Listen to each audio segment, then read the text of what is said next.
A service of KIBMradio.com, the Internet's home for an all old-time radio.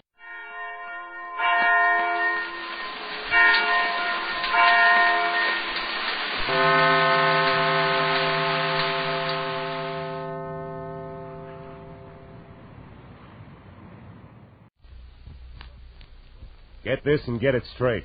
Crime is a sucker's road, and those who travel it wind up in the gutter, the prison, or the grave. This time it started with a kid hawking papers on Hollywood Boulevard, and moved from there to a house full of hate on a quiet street, a blonde liar on ice skates, and a corpse in a burned-out shack. And it all wound up right where it really began, in the heart of the kid on the corner. From the pen of Raymond Chandler, outstanding author of crime fiction, comes his most famous character in The Adventures of Philip Marlowe.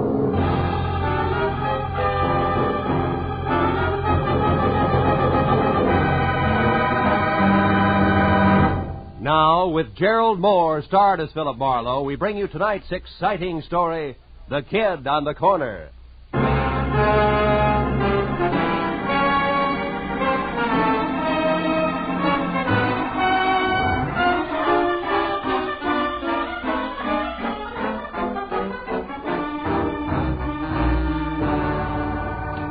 After a day jam full of heat waves in December, actresses who passed mascara and long A's off as talent, and producers with glossy convertibles and holes in their shoes, the world looked as phony as a $7 bill. And when I finally closed my office, stepped out onto Hollywood Boulevard into the glare from miles of sheet iron Christmas trees on lamppost trunks, and watched a loudspeaker Santa Claus with neon reindeer trundle by in a cloud of artificial snow, I'd have gladly traded all of Hollywood, California for one quiet Vermont hillside and thrown my license in to boot.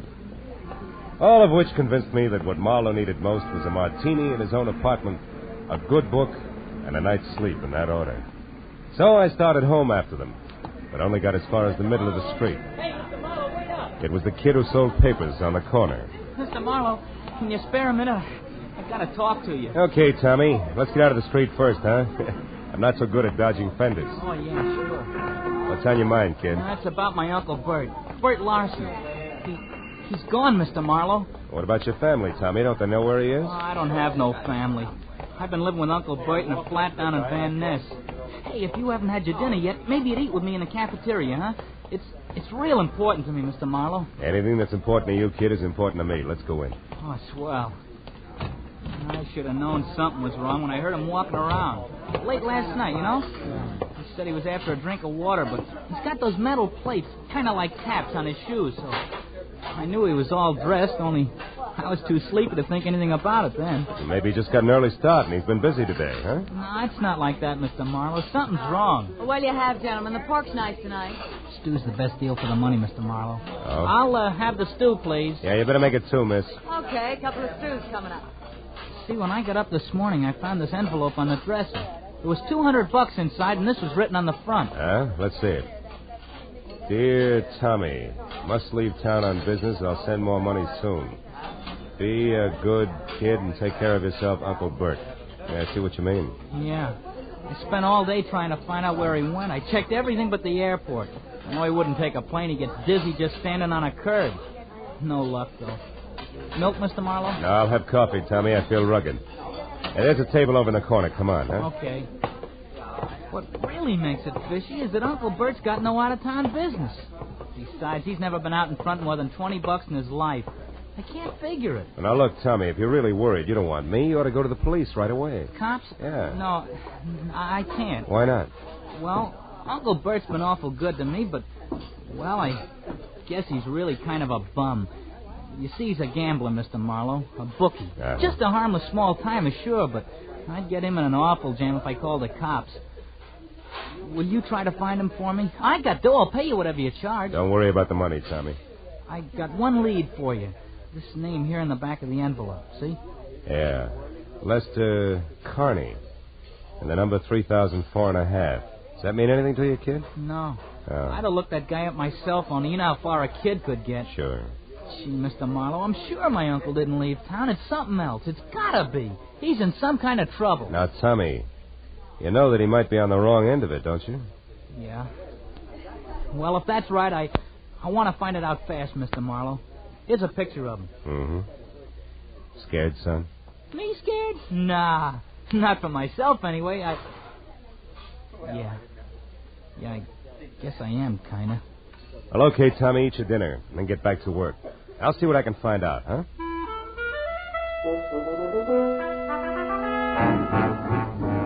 I patted my new client on the shoulder and left the cafeteria. But I was sure of one thing. The dry rot that gets to most people in Hollywood wouldn't touch a hard-working kid named Tommy Lawson, who was already smarter at 15 than a lot of citizens get at 50. I stopped in a phone booth and found the name Lester Carney listed in the book at 8110 Cherokee Street. That turned out to be an oversized California Spanish model that had taken lots of old-fashioned wealth to build.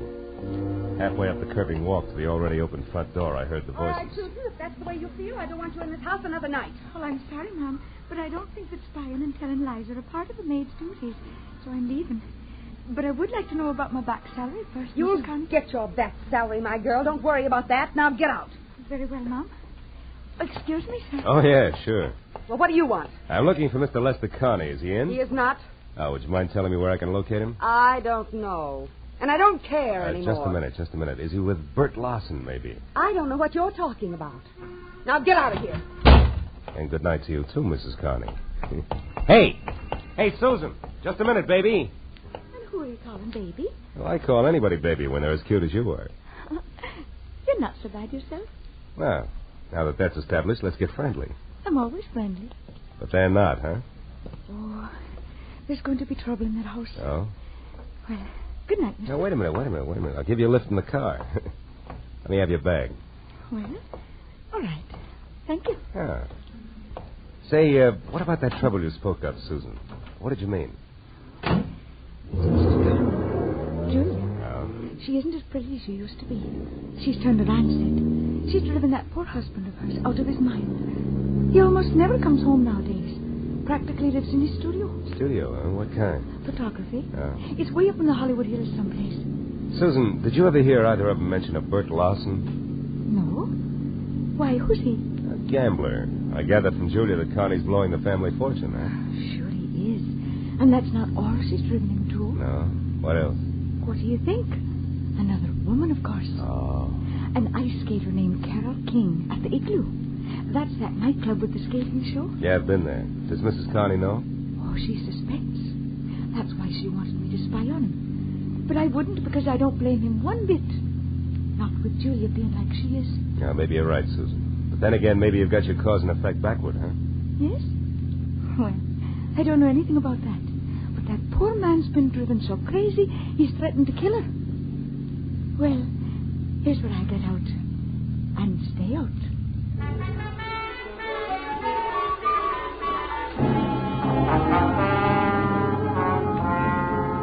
I dropped Susan off at the car stop and headed out Sunset Boulevard for Westwood in a club called the Igloo, which looked more like a down-at-the-heel Taj Mahal than an Eskimo's bedroom.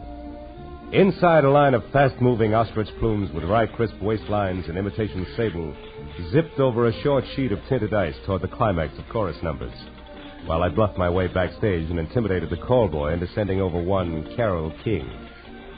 She turned out to be left end in the lineup out front, so I sat down on a cold trunk and waited until the curtain fell. And I got up to greet an athletic blonde with more than healthy face, who sidled dubiously toward me, ice skates and all, and I introduced myself and told her I was looking for Bert Lawson. Why are you looking for Bert Larson, Marlowe? Well, because people say he's disappeared.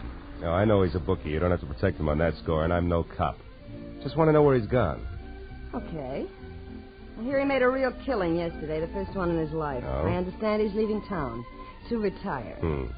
Who's going to make book for you from now on? Nobody. I never play the horses. My friends do. Oh, friends like Lester Carney? Lester? Well, now we get down to business. You smell like you're working for a wife, Shamus. Yes, again, sugar. I'm after Bert Lawson, nothing else. That's why I want to talk to your friend. Where is he? Lester Carney is no friend of mine. You know, you should be smart enough to know you're just wasting your time with that pitch. Look, Bud, he was my friend, sure, but that's all off as of an hour ago. They're all through, washed up. I gave him the boot. Why, did he run out of blank checks? I ought to bust your shin wide open keep those for skates that. on the floor, honey. Then skip the cracks. I threw him out because I got sick and tired of waiting. Kept me on the string for months with nothing but promises. Said he hated his wife, but when it comes down to cases, he refused to leave her. Why? I don't know. He's got some hold over him. He hasn't nerve enough to break. So I wrapped him up in a neat little bundle and sent him home. It was a mess. I'll bet. Between you and Julia, he must be in a great frame of mind tonight. That's his problem now, brother, not mine. What is yours? How to keep your life on ice? No, wise guy. For your information, I'm quitting this show. I'm going to make a clean break all around. Happy landings. But look, what's the connection, if any, between Larson and Connie? Why, Mr. Marlowe, I have no idea. Isn't that wonderful? Okay, sugar, that's where we'll leave it for now. But in making that clean break, be sure it's not your neck. I'll see you around.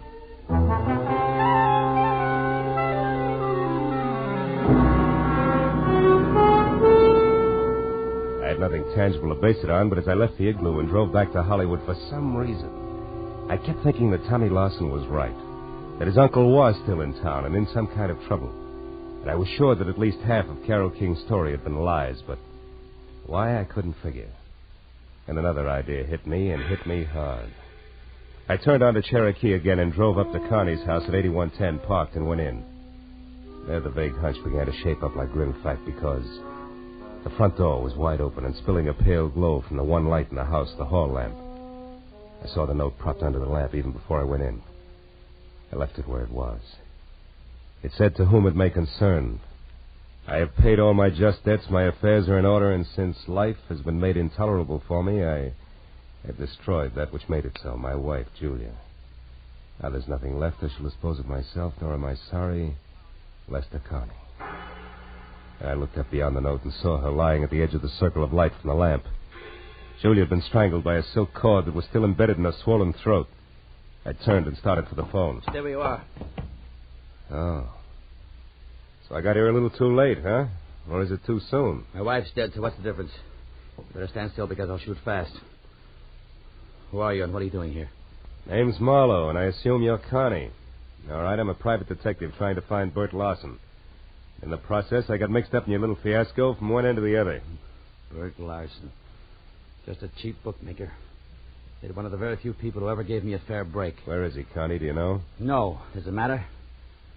Too bad you bunted in here just now. The man's going to do what I've decided to do. It's a most personal, private affair. It's your party. But maybe you better think it all over again, huh? I've already thought it over. Thoroughly. Turn around and walk through that door to the kitchen. Go on. Sure. All right. Stop there. Now, open that door on your right. This one? Yes. Years ago, that cellar was filled with the best wines the world had to offer. What happened? You pulled too many corks? Find out for yourself, Marlowe. Oh!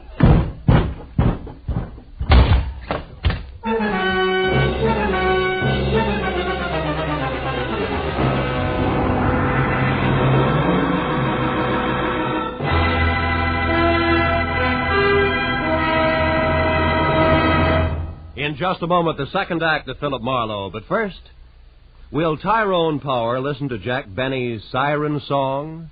Will Ty consent to portray CBS's great Sunday night musician and lover in the movie The Life of Jack Benny? Tune in tomorrow and find out. No, there's never a question about the quality and quantity of comedy and sheer entertainment on CBS on Sunday night. And remember, the Jack Benny Show is heard on all of these CBS stations. Now, with our star, Gerald Moore, we return to the second act of Philip Marlowe and tonight's story, The Kid on the Corner.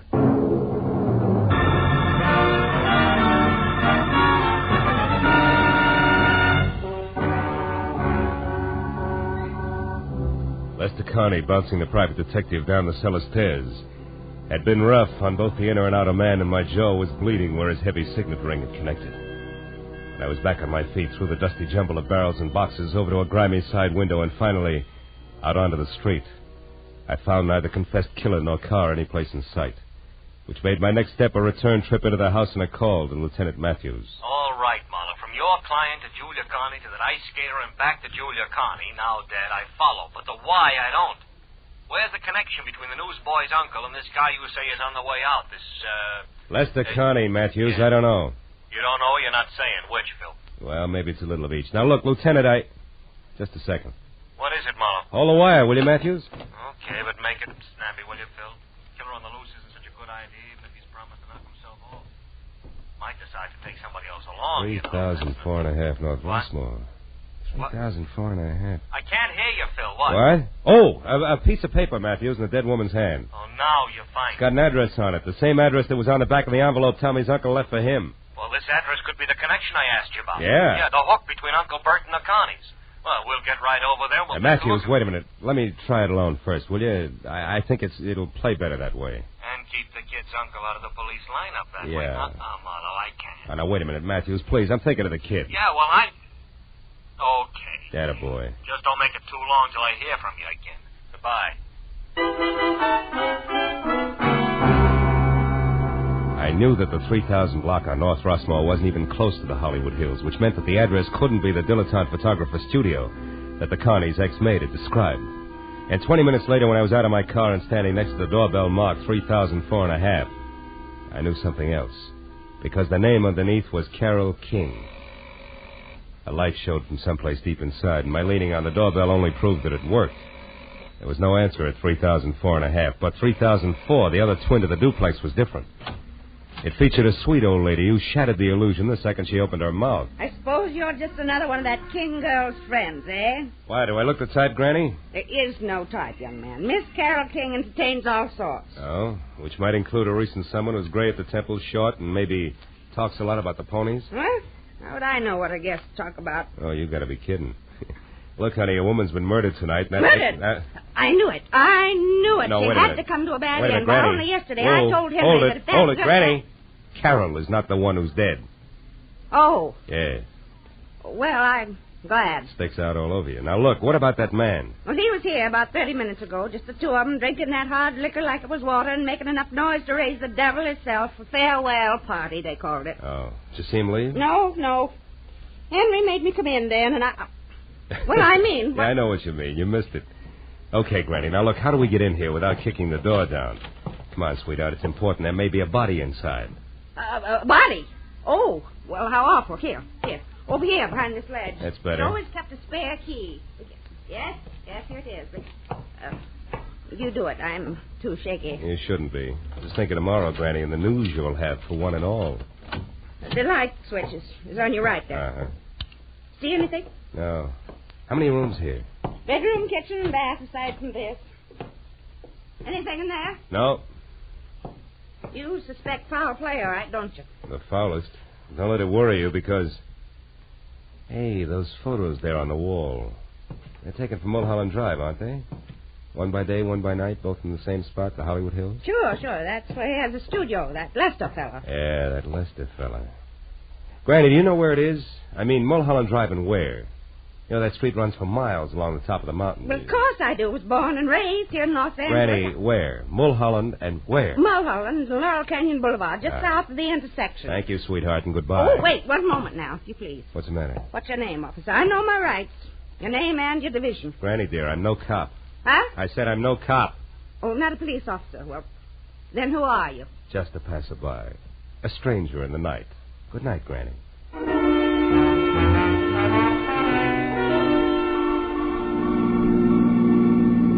All the way from Rossmore to Sunset, then west to Laurel Canyon Boulevard, I kept worrying about Tommy Lawson and the uncle, who, from where I stood, needed at least worrying about no matter which way things played. But when I was on the strip of macadam that twists its way upward toward Mulholland Drive like a snake writhing from a long, long bellyache, I forgot about both client and relatives alike. Because at the top and a little to the south, where Granny had said it would be, was Lester Carney's studio, all right, but burned to the ground. Well, these select highway joints sure go fast, huh, Chief? Yeah, it wasn't 20 minutes on this one. Hey, mister, where are you going? Some of that metal stuff's still pretty hot. Who are you, with the law? No, Chief, I'm a private detective named Marlowe. I was wondering if Lester Carney was caught in there. He owned this shack. Yeah, I know. Is he a friend of yours? No, it's strictly business. He's wanted for murder. Yeah, he was wanted for murder, Phil. He was burned to a crisp in there. Hello, Casey. Hello, Matthews. Well, what's your guess? He started on purpose? No, suicides hardly ever burn themselves to death. No. He probably took some sleeping pills or poison and then a cigarette he left going did this, you know. Hey, by the way, Phil, you saw Connie tonight. You think you might recognize him? Might. Yeah, he's over there. There isn't much. See you, Casey. Right, Matthews. Hey, Garson. Hey, you tied Connie and this fire together kind of fast, didn't you, Lieutenant? I just found out about this place. Yeah, but you work alone, Marlowe. I got help. Oh. There it is.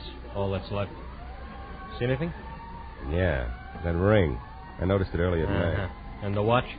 No, I'm not sure. I don't remember what kind of... Hey, Matthews. What is it? What are you staring at, Phil? Come on over here. Come on. What? See this little piece of metal? Yeah. I think it's... Watch! Phil. You know, fire makes things hot. Yeah. Hot things burn and... Yeah. Marlowe, what is it? It's an idea. Yeah, like what? Like this isn't suicide after all, like it's murder, Matthews. Come on, we gotta get to our phone quick.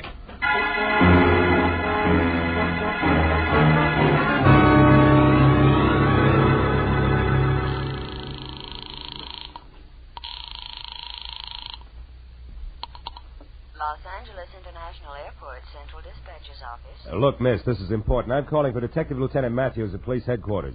What passenger flights have left in the last half hour? Passenger flights? Yeah. Well, there have been two, sir. One to Dallas, Texas, the other to Chicago. Both American Airlines. Nothing out of the country? Marlowe, what are you getting? Will you wait a minute, No, Matthews? sir. However, there is a flight scheduled to leave at 10:10. Uh-huh. But that's just 5 minutes from now.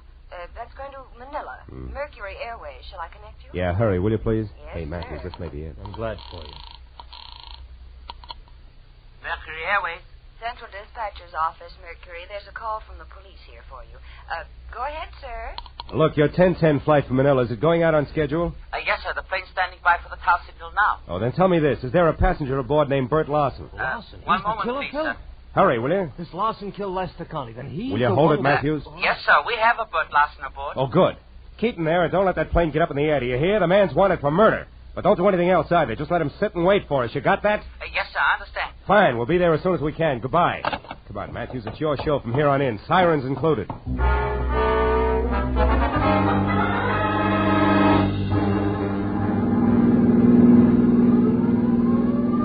Okay, Marlowe, okay, enough. So we're on our way to the airport. We're going to catch a killer. Everything is great. But first, how do things add up? Mooney, take it easy. 5 seconds more or less, never yet turn the trick. Okay, Lieutenant. Were you saying something, Matthews? Yeah, I'm saying I don't know which end is up, Phil. Look, Lester Connie killed his wife, right? Right. Why?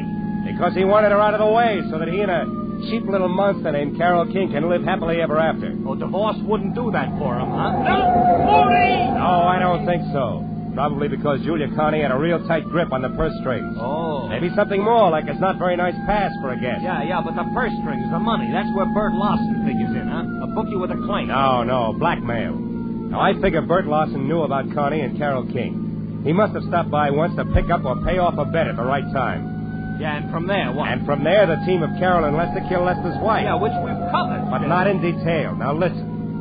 You see, after the murder, Lester planned to kill himself. Yeah. Or at least make it look like that. Yeah. A suicide note, the Mulholland studio burned down, the works. Yeah, and the body we found. Phil, That's an added attraction. Bert Lawson included in the last minute. What? The wife and then the blackmailer? Ah, you're getting it. Drugged while drinking at Carol's, where he thought that he was going to get paid off in money, then up to Mulholland Drive, ring watch, and flames added. Oh, and then out here at the airport, headed for Manila. Lester Connie. Uh-huh. Hey, Mooney, we're getting close. You better kill the siren. Okay, Marlowe. Now, Phil, how do you know all this? I mean, the switch, what makes it so? That piece of metal I burned my fingers on, Matthews, it was a tap from a shoe. And Bert Lawson wore taps. The rest of it adds from there. Yeah, including Connie at the airport now as Larson. Sure, who'd be looking for a beat-up second-rate bookie who decided to leave town? Aside from a nephew, that is. Yeah, aside from a nephew, tried every place but the airport. Uncle Bert couldn't stand planes. The brakes, Matthews. Oh, here we are. Yeah, just you and me and Mooney and the killer. Aren't you coming, Phil? No, I think I'll wait here, Matthews. I got some thinking to do. About the scum you sometimes meet in the night? No. Not the kind of a kid I almost never meet in the night. See you. Yeah. All right, come on, Mooney. Maybe our boy will make a break for it, I hope.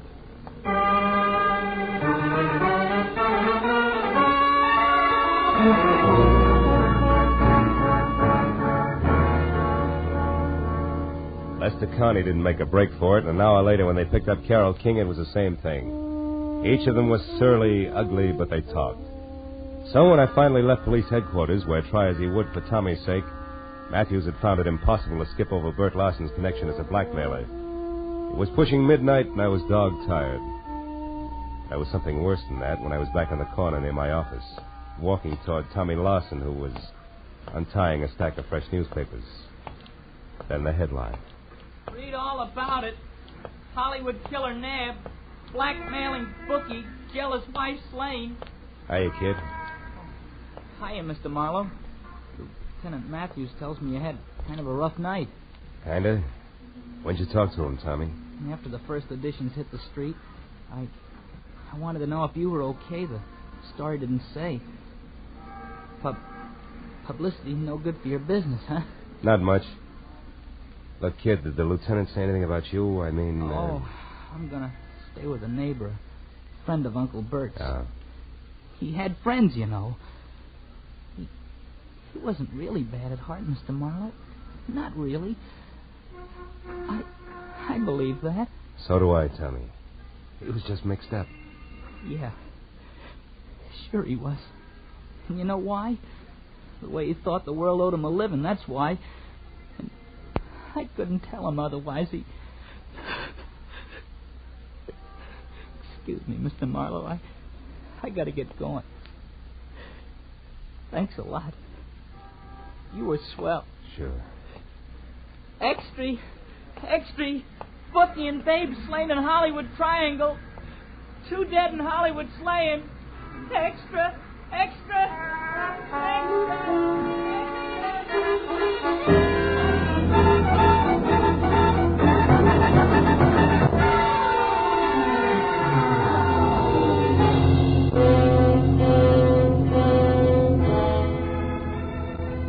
There's nothing more pathetic than a kid.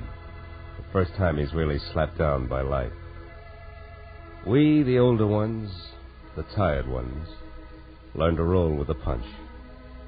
Because we've got time in our corner, watching us, counseling us, teaching us how to save ourselves, so that at the final gong we're still on our feet. But a kid steps into life's arena expecting to find his opponents all he was taught to believe they would be. But instead he finds the old 1-2 below the belt.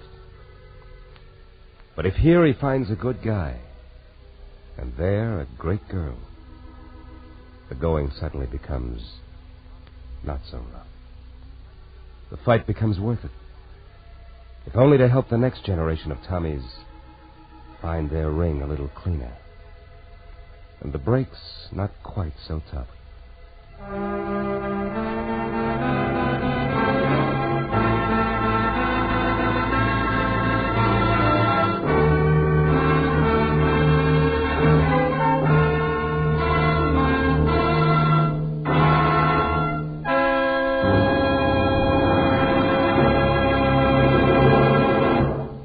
The Adventures of Philip Marlowe, bringing you Raymond Chandler's most famous character, star Gerald Moore, and are produced and directed by Norman MacDonald. Script is by Robert Mitchell and Gene Levitt. Featured in the cast were Gil Stratton Jr., Virginia Gregg, Wilms Herbert, Joan Banks, and Vivi Janis. Detective Lieutenant Matthews is played by Larry Dobkin. The special music is composed and conducted by Richard Orant. Be sure and be with us again next week when Philip Marlowe says... It started with laughter on a bright morning, in a battle over a chicken, and got better as it went along. It could have lasted a lifetime, but it didn't. It stopped on a gray morning, with a little wishbone broken.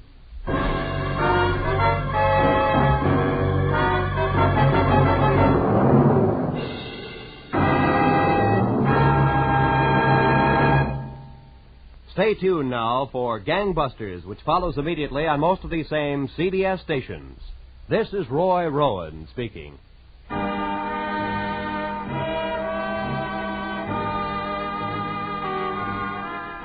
This is CBS, the Columbia Broadcasting System. Gangbusters! Gangbusters, presented in cooperation with police and federal law enforcement departments throughout the United States. The only national program that brings you authentic police case histories.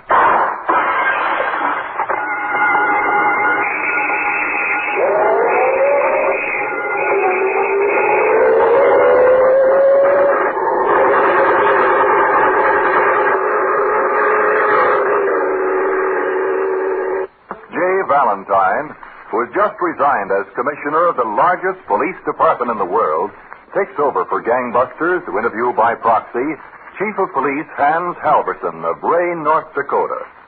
Commissioner Valentine. Now, Chief Halverson, the official police reports show that John K. Giles was an exceptionally cunning criminal. And deadly, Commissioner Valentine. So you're going to start tonight's case back at Leech Lake in Minnesota? Yes. There was a tall, wealthy sportsman, a Mr. George William Stubblefield. He had one of the fashionable cottages with a Mr. Barton, and they were there for some bass fishing. Now, in that same section was reported to be the super criminal John K. Giles, like lightning with a gun. At 10:30 in the evening of September 2nd, Mr. Stubblefield and Mr. Barton were in their cabin, alone, looking over their bass fishing equipment. I think I'll try my double spinner with the bucktail streamer tomorrow, Mr. Stubblefield. Yeah? Well, let me see it.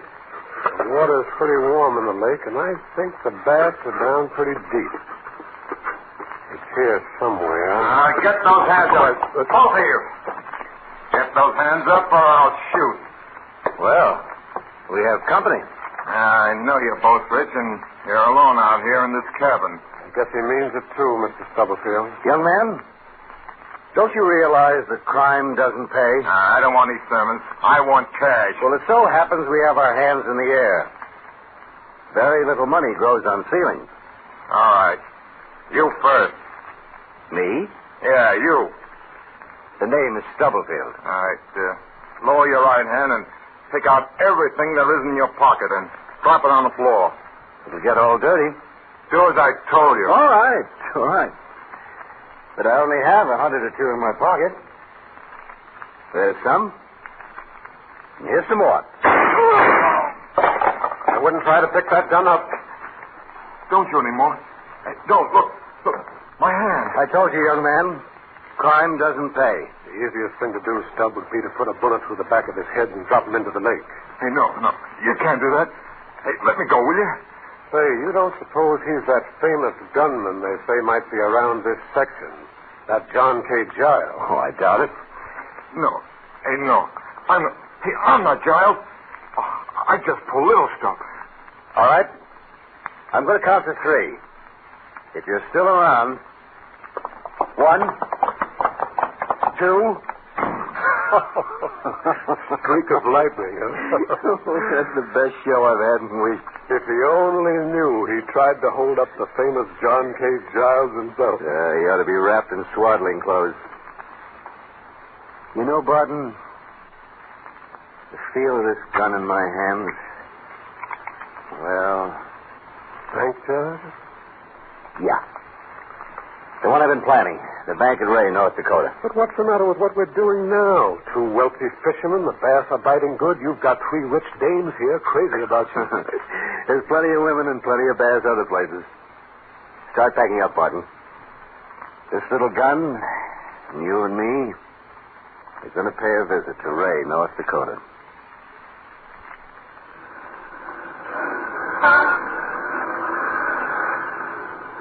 Yeah, I didn't figure this Ray, North Dakota would be such a busy place, Giles. You ready? We'll take a little walk into the bank. Okay. Wait a minute. Don't turn around. Somebody's walking up and back here. Who is it? Johnson, the chief of police. I checked on the police early this morning, and I'm sure. I saw you 2 men standing here. I was wondering if you wanted anything special. Well, that's nice of you. We're strangers in town. Well, what's on your mind? Well, we heard there was some good bass fishing around. If we could find a place to stay. Well, there are a couple of good hotels. My name is Stubblefield. This is Mr. Barton. Howdy. Hi. I happen to be the chief here, Chief Johnson. Now, there's a good hotel right down the street. Where? Well, you go down there to the 3rd Street, and then you take a... He knew who we were all the time. He's not dead. Now, come on. Beat it to the car. Instead of this bank, I know a couple of other jobs we can pull. Then we'll separate until the heat's off. Hop in. Haven't you got any nerves at all, Giles? Not at a time like this. Well, after we separate, what then? We'll meet again in Nevada. At Reno.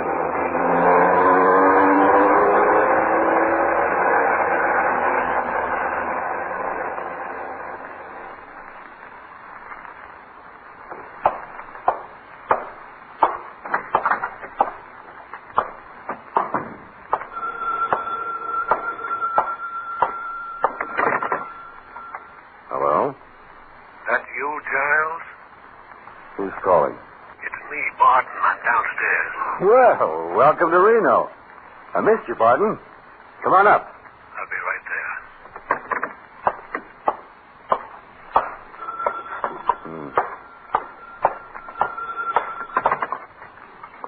Hello? Don't you ever stay in your room? Oh, hello, Mrs. Lawson. I told you to call me Betty. I'm giving a cocktail party this afternoon. You've got to come. Well, I'd love to, but I'm playing golf with Mrs. Ward. Oh, that's a shame. It's getting so the divorcees around here won't go to a cocktail party if you aren't going to be there. Well, that's very flattering, but I'll tell you what. I'll see you at the roulette table tonight. You will. Will you drive me home afterwards? Hey, what a swanky choice. Oh, somebody just come in? My butler. Oh, you lucky thing to have a butler. And now I'm one of them things. Now remember, tonight at the roulette table. Bye, my dear. I'll be there. Don't you dare forget. I won't. Goodbye. So now I'm your butler, huh? Oh, sit down, Barton. Yeah, things have been pretty rosy since I saw you last. Yeah? What have you got lined up? About 10 divorces for relaxation. And the gambling casino for us to take over. Say, how about a little thirst quencher, huh? Champagne? Oh, no. It gives me a head the next day unless I drink a lot of milk before I go to bed. And milk's making me fat. A slug of rye. I got a whole closet full. I just got to the room myself as you called. Put your hands up, Giles. You too, Barton.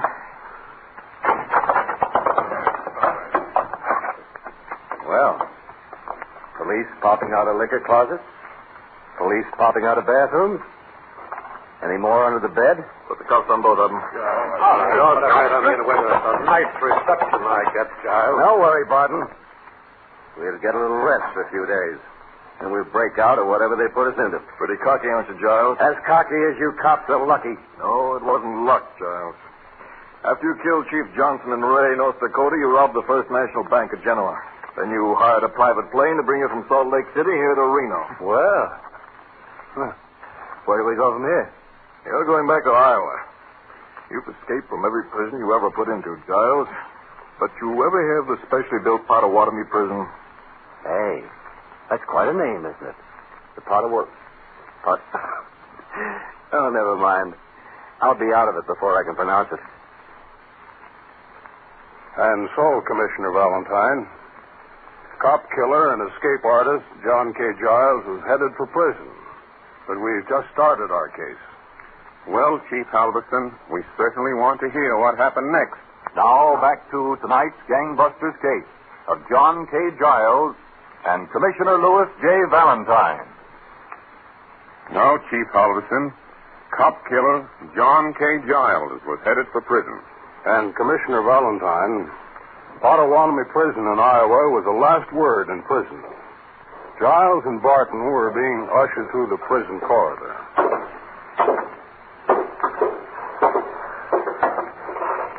Now, this will be your cell, Giles. And Barton's. Quite an iron box, this, isn't it? You're quite an escape artist, Giles. That's why a special cell like this was built for guys like you. You see, it's built on a turntable made of steel. There's only one door to it. The floor is steel. Well, in fact, you might try it out with a hacksaw blade. I would, if we had one. Use the one you have hidden in the heel of your shoe. Oh. Well, I guess they've got us this time, Giles. All right. Seeing you know I've got a hacksaw blade, I'll try it just for fun. When you go through a door and have metal on you, it signals.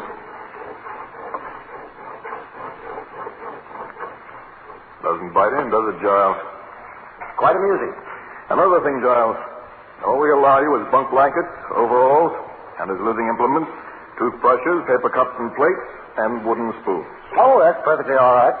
That's enough for me to escape with. Oh, cut it out, will you, Giles? Now, if you two will step into your cell.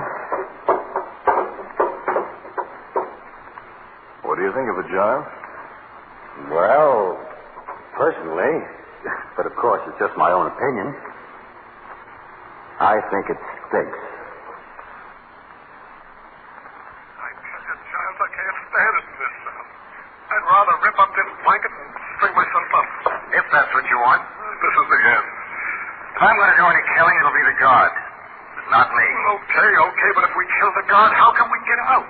That's what I'm trying to figure out. Maybe we could kill the guard and use his clothes. Joe, shut off that speaker and take it on the earphones while I take this call. Hello? How long before you come home, Walter? Oh, I probably won't even be home tonight, dear. Oh, why not? Well, I'm in a little room in the basement under the special cell. We're determined that Giles isn't going to escape. But Giles is in the escape-proof cell. He couldn't escape out of that cell. Well, this Giles is superhuman. We're not taking any chances. We've got a microphone hidden in the wall, and one of us stays down here by the speaker every second. Are they still plotting to escape? Giles can think up 2 new ways every 10 minutes. We let them go ahead and then stop them just about as they start something. Walter, the baby's got a new tooth. No kidding. That's what I wanted to tell you. Oh, that's swell. I'll call you back, darling. I've got to listen into Giles and Barton. All right, Joe. Switch it back. I see. So killing the guard is out. Maybe somehow we could get into a fight. Be badly hurt. Even then, I don't think they'd let us out of this cell. I've got to turn in, Giles. I'm all in. My brain won't work. That's where my brain starts to work the best. I don't want to stay cooped up in this cell the rest of my life. All right, go to sleep. Let me do the thinking. I wish I'd been a Sunday school teacher or something. Good night. What's the matter, Barton? Think you're dreaming? Huh? You all finished? Sure. Say, you gone stir crazy, Giles? What? What's the matter? You thought I was asleep, but I've been watching you for an hour, putting water through that little hole in the wall. No savvy? What's the gag? The cops have got a microphone in the wall. What? They've been listening for days to every word we've said. How do you know? I sounded the wall. Well, why didn't you tell me? I wouldn't have said some of the things I did. I wanted you to talk just like you didn't know. You were making up all those crackpot ideas to escape. It kept them busy. Their minds occupied. Well, I was doing some special thinking to myself. Yeah, but why the water? Can't they hear us now? Water short circuits wires, Barton. That's what I've been pouring it through this little hole in the wall for. They'll think just something has gone wrong with the amplifier. While they're sending for a radio repairman, we'll do our real planning. Have you thought of something? We're going to start out of here in about 2 minutes. Now, listen, you wouldn't kid me. You wouldn't kid me. Look, we didn't have anything to work with, but I made something. I chewed up part of a paper plate till it was a pulp. Yeah? Then I chewed up a few cigarette papers. And using that as a plastic, I pushed it into the cell lock here. And I got an impression of the lock. Holy smokes, but what good will that do? Then I used both of our toothbrushes. By rubbing them on the sharp corners of the cell, I shaped them with the right notches and curves. And those brush handles will unlock the lock. Oh, you're crazy, Charles. It wouldn't be possible. Then you stay here. I'm leaving. Just outside in the garage is a blue police car. The door of the garage is steel. But if the car hits it hard enough, I think it'll give. I don't know whether I'm awake or dreaming. Here. Here's the toothbrush handle. Let's get started. If you can open that big cell lock with that rig... Oh, it can't be done, Charles.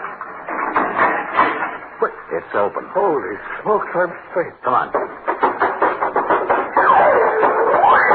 let the guy signal our escape. Hurry.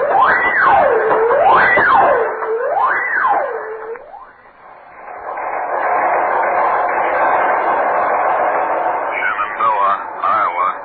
Escaping convicts Giles and Barton have broken into cleaning establishment and now have fresh clothes. Disregard previous reports of how they were dressed. Attention. Escaping convicts Giles and Barton have just robbed home at Bedford on Missouri line and now have plenty of money and are armed. Gangbusters, warning to New England police. Be on lookout for dangerous killer John K. Giles, 6 feet tall, brown eyes, dresses smartly, scar on left side, rear of neck, hobbies, fast cars and fast girls. Watch for John K. Giles in northern New England.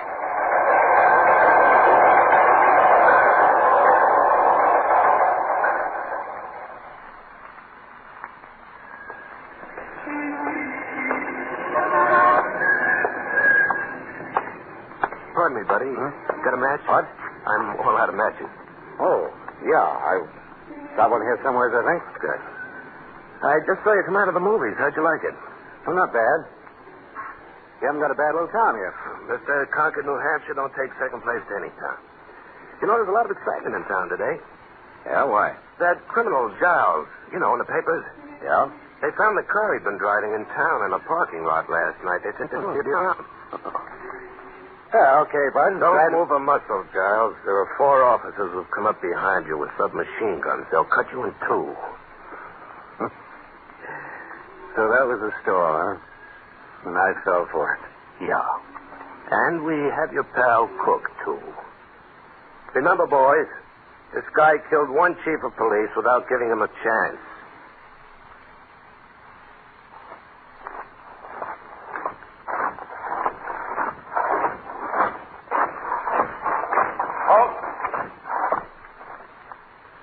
Well, men, welcome to Alcatraz. Giles, step out. You have a nice sea breeze out here, Dodd. Well, Giles, you're supposed to be an escape artist. But never since Alcatraz was built has a man successfully escaped. Not yet, huh? Not yet. It's 2 miles to the coast of California. The tide's on 8 miles an hour and can't be swum. The prisoners are not allowed to talk to each other. The prisoners are counted every 30 minutes. Oh, you guys here can count, huh? You're assigned to the laundry. Pressing clothes. You're doing the laundry for the Army now. And besides, Giles, a cop killer isn't very welcome at Alcatraz. All right, men. Start marching to your assigned places.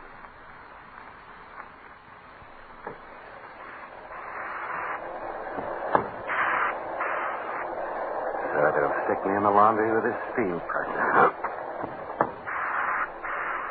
Let me talk to anybody. They made a mistake by letting me help load the wash into the Army boat with the docks. The guy could get a GI outfit. Pants, shirt, belt, and socks. He might slip on board the boat when it's leaving. Yeah. But you can't steal an outfit all at once. You gotta be patient. A year, maybe. Yeah, one thing at a time. Hiding under the dock. And everything must fit me exactly. Or I'd be noticed when I go on board. Yeah.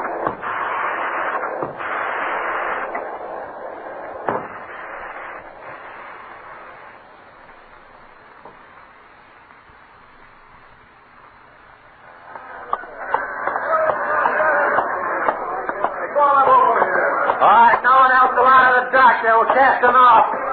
You got all aboard your board? It's all aboard, Sergeant. Fine. I'm going aboard, then. Yeah, we're sailing right off, huh? As soon as we get the gangway up, Sergeant. That's the stuff. Every trip, the sooner we can get away from this Alcatraz dock, the better I like it.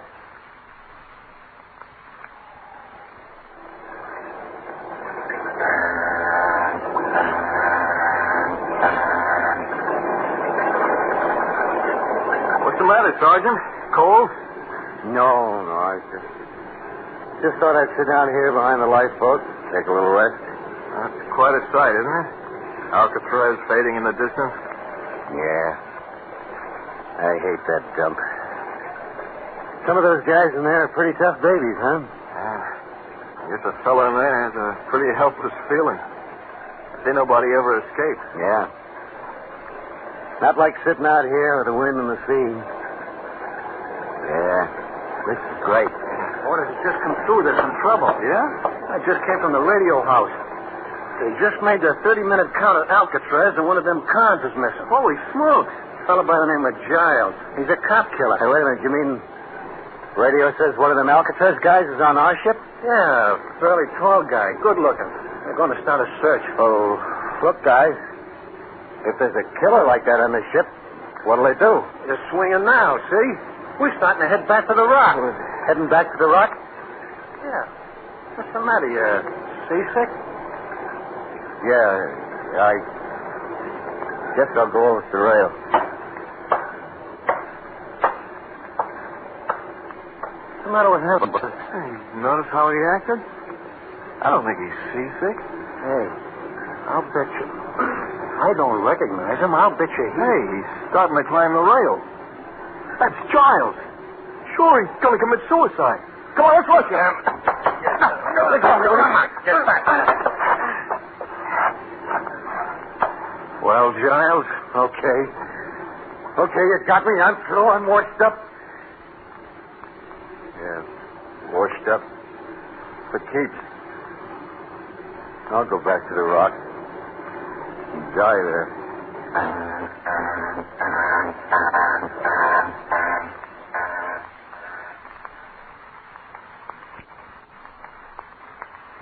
Giles attempted that escape less than 2 months ago, Commissioner Valentine. July 31st. And I understand, Chief Halverson, that his failure broke him. He's no longer the escape artist, but a broken wreck of a man. Yes, Commissioner. John K. Giles has no more spirit left. You might call him a walking dead man behind those massive walls of Alcatraz. Well, Chief Halverson, this has been a terrific case and just proves again that crime cannot pay. For next week, same time, same station, listen to Gangbusters. Proudly we hail.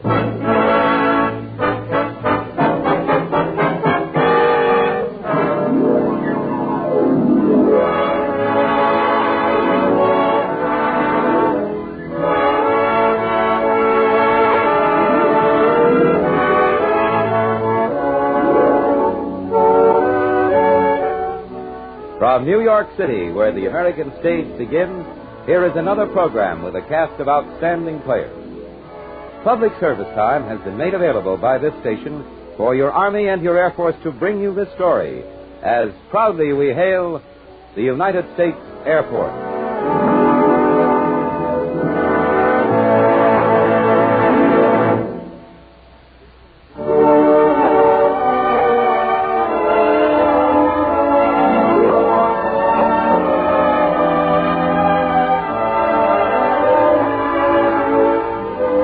Our story is entitled The New Shoe. This is the story of the Typhoon Chasers, the pilots and crews who man the Air Force flying weather stations in the Pacific. Proudly we hail Captains Mike Miller and Ralph Bennett, and all the officers and men of the 54th Strategic Reconnaissance Squadron of the United States Air Force Air Weather Service. Our first act curtain will rise in just a moment. Daring and imagination, courage and science. These have propelled us straight into the jet age, the age of air speed faster than sound, of flight into the farthest frontiers of the sky. Young man, how would you like to master one of those jet planes? Sleek, powerful aircraft which represent the last word in military aviation. They're considered safer to fly than the old propeller planes. If you qualify for and successfully complete the interesting, exacting training of an aviation cadet, you'll have the chance. As a pilot in the United States Air Force, practicing a challenging career in the service of your country, you'll start as a second lieutenant, earning more than $5,000 a year. If you're between 19 and 26 and a half, in good health, single, and meet mental and educational requirements, you're eligible to apply for the 16-month flight training course. See if you can qualify at your nearest Air Force base or local United States Army and United States Air Force recruiting station. And now your Army and your Air Force present the proudly we hail production, The New Shoe.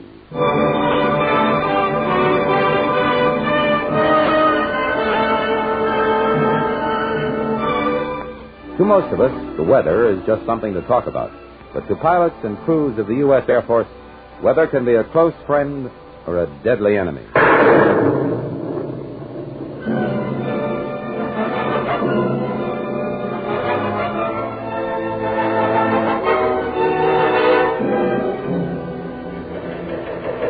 That's the teletype you hear. It's part of a worldwide communications network maintained by your Air Force. A network that relays details of temperatures, humidities, atmospheric pressures, wind directions, flight conditions, and all the innermost secrets of the thing we call weather. Where does all this information come from?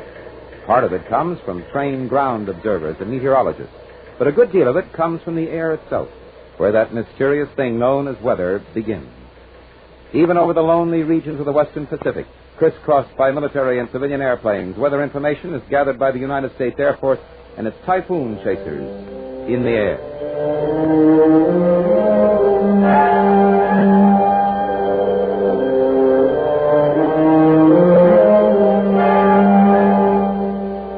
We're on the island of Guam, home of the 54th Strategic Reconnaissance Squadron. It's mid-September, season of the big winds, the typhoons which sweep across the Western Pacific. But today, a tropical sun shines warmly on Anderson Air Force Base as Captains Mike Miller and Ralph Bennett meet outside the bachelor officers' quarters. Hi, Ralph. Where are you headed? Mess hall. Even weather observers get hungry, believe it or not. So do pilots. Lead me to it. Have you seen the operation slate for tomorrow, Mike? Yeah, sure did. Looks like we're at bat again. That makes us Vulture Margie 5. That's us, all right. Vulture Margie 5. Yeah. The fifth plane up to see dear old Margie in 2 days. We jump off at 0630 hours. How's Alice? Aleutian Alice, please. I'll thank you to call her by her right name. Well, she's being checked by the ground crew now. I took a look at the charts over at weather. That Margie is really something. Ralph, my boy, a typhoon is a typhoon no matter what her name. I know it, Mike. It's going to be rough out there tomorrow. Very rough.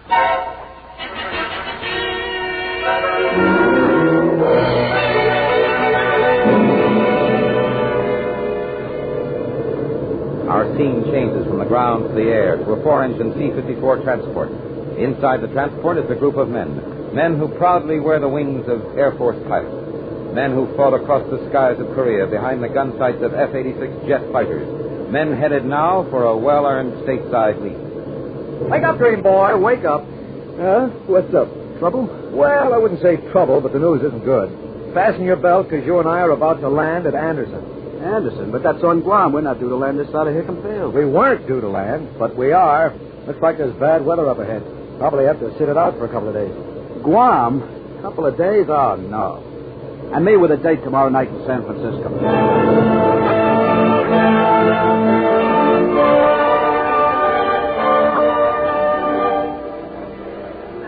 Man, look at Mike the pilot put away that strawberry shortcake. Well, I plead guilty to a second helping. What's the matter? Give a load of the long face on that flyboy headed over here. Yeah, I wonder what's eating him. Don't look now, but you're about to find out. Mind if I sit here, Captain? Of course not. Sit down, Lieutenant. Phillips. Barnaby Phillips. I'm Ralph Bennett, and this is Mike Miller. How do you do? Well, you one of the jet jockeys who just pulled in on that C-54? That's right. Well, don't sound so glum. You boys are on your way stateside. We're on our way, but not now. Here I had a date with a beautiful redhead in San Francisco, and now, just because of a little weather up ahead, we're grounded. Oh? Well, that's real tough. Now I hear I have to twiddle my thumbs while the recon boys go out and take its temperature. Imagine playing nursemaid to the weather. Yeah, maybe that kind of a nursemaid doesn't have such an easy job, Lieutenant. Well, I'm not saying it is or it isn't.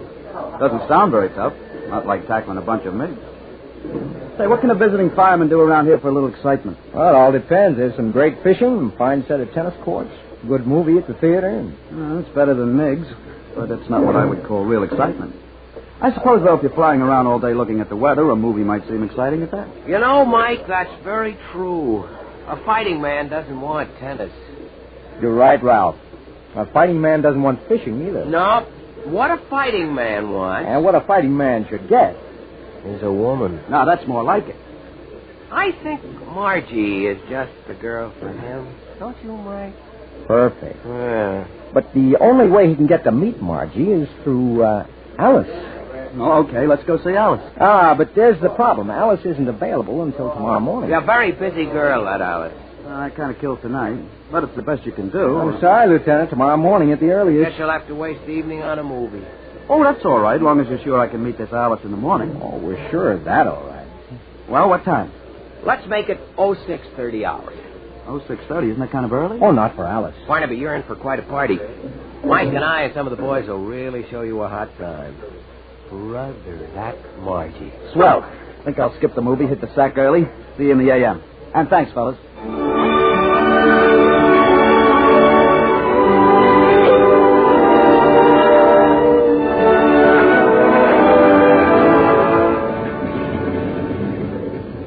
Suppose he'll show? Our hot pilot, he'll show, don't worry. Maybe he's caught on. Oh, I doubt it. Sometimes it takes a while for the Eager Beaver Brigade to realize that they're not the only ones who can fly Uncle Sam's aircraft. Why is it, do you suppose, that so many fighter pilots think they're the only ones who have a hot job? You got me, Michael. Hold it. Here he comes. Yeah, get a load of that sharp uniform. He only knew Margie like we know Margie. Rendezvous on schedule, gentlemen. Let's go meet Alice. Right, Lieutenant, but you'd better try these on for size first. A flight gear? Well, what kind of a girl is this, Alice? What about Margie? Oh, flight gear is a requirement with Alice. Are you two kidding me? Not exactly, Lieutenant. Not exactly? What kind of an answer is that? Where is this Alice? Why, she's right over there, Barnaby. What, you mean that B-29? Yeah, that's Alice. Aleutian Alice. Ah, well, if that's Alice, then who, may I ask, is Margie? Margie? Why, she's a little typhoon, we know. She's the fastest gal in the whole Pacific at the moment. B-29, Typhoon, 06:30 hours. Barnaby Phillips, you brought it on yourself. I'm glad you can laugh about it, Barnaby. Some guys might be kind of sore. Oh, I am, but only at myself. You really want to meet Margie? You can, you know. Well, sure, why not? I always wanted to ride one of those easy-flying buses anyway. It must be like sleeping on a down pillow compared with an F-86. I could use a nice, relaxing milk run in your B-29. She's not a B-29. She's a WB-29. Converted for aerial weather reconnaissance. That's this squadron's job. Weather recon? Then you're the guys who are keeping me from that redhead in San Francisco. No, not us, Barnaby. Margie's keeping you. Okay, fellas, if I can't see my redhead, I might as well try Margie. She doesn't sound like a very dangerous girl. For all our sakes, Barnaby, I hope she isn't. But from all reports, Margie is a fit.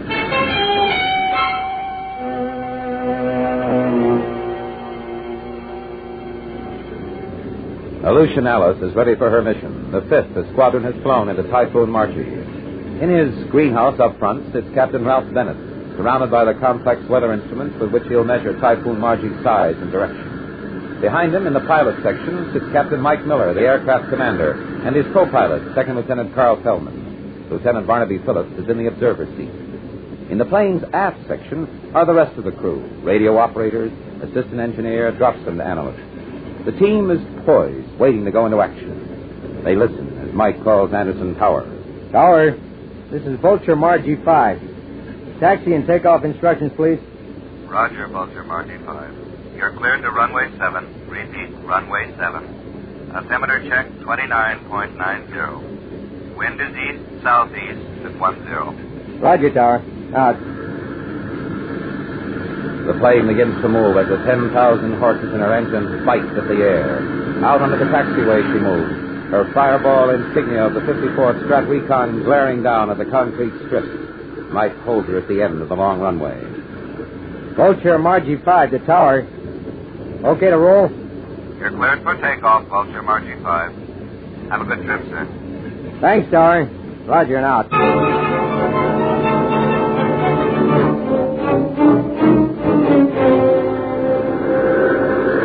A few hours have passed. Although the storm is still several hundred miles away, everyone on the ship has been busy. For in addition to scouting and reporting on Margie, routine weather observations must be taken and reports sent back to the home base. The plane flies smoothly, not yet feeling the first winds from the edge of the typhoon that lies not so far ahead. Hey, this is sure a rocking chair ride. Sorry I didn't bring my knitting. Now, you take her a while, Carl. I'm going to give our doubting Thomas here the 40-cent tour. Okay, Skipper. Now, hold your present course at 700 millibar altitude. holding pretty steady at 10,000 feet, but check with Ralph. I'll be back in time to start mixing it up with Margie. Come on, Phillips. This is a pretty big ship. I bet I crawl half a mile through that passageway. Well, not quite. But Alice is a pretty big girl. I see you carry 2 radio operators. I need them. Have to send out a steady flow of weather data, and we've got to monitor a dozen voice and code frequencies. Here's Staff Sergeant Harris, our Dropson analyst. Sergeant Murray Harris, this is Lieutenant Barnaby Phillips. He flew jets in Korea. How are you, Lieutenant? Isn't it about time for a Dropson, Sergeant? Yes, sir, it sure is. We have 49 without a miss. Going to try to make it 50 with this one. Oh, so that's what that gadget over there is, a Dropson. You mind explaining it for me? Ah, not at all, sir. It's a miniature weather station and radio transmitter with a parachute attached. You drop it out of the plane, chute opens, and while it's going down, it takes weather data and radios it back to us. Now, this one's ready to go. Ready, sir?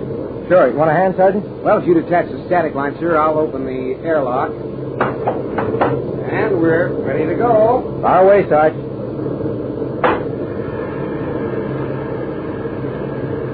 Drop and chutes open, sir. That's 50 with no misses. Remind me to buy you a cigar when we get back, Sergeant.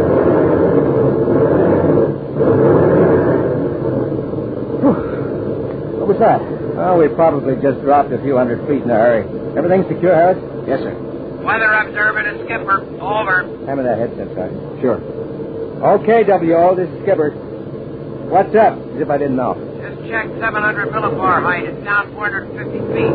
Wind is up to about 60 miles per hour now. Hello, Lieutenant. He's about to meet his girl, Skipper. Roger, W.O. Let's scramble up front, Lieutenant. Watch your step. Be pitching and tossing a bit now. And Barnaby, don't bother to straighten your tie or comb your hair. I don't think your date's going to care very much how you look.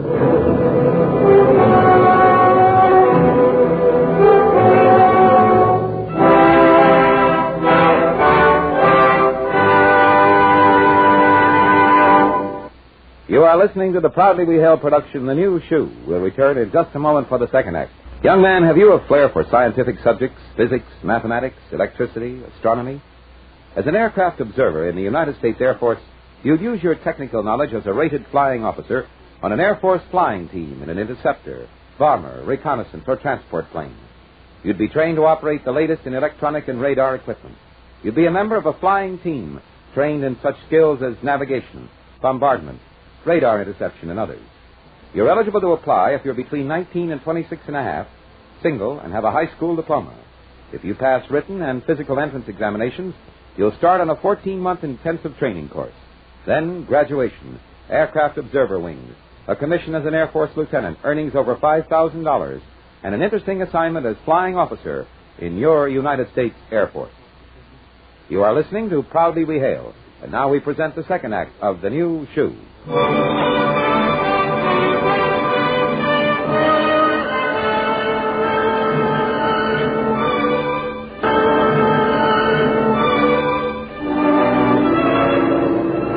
According to the textbooks, a typhoon is a warm, rainy storm of oceanic origin, usually formed in the tropics south of the 20th parallel. But to the men aboard Aleutian Alice, the textbooks tell only part of the story.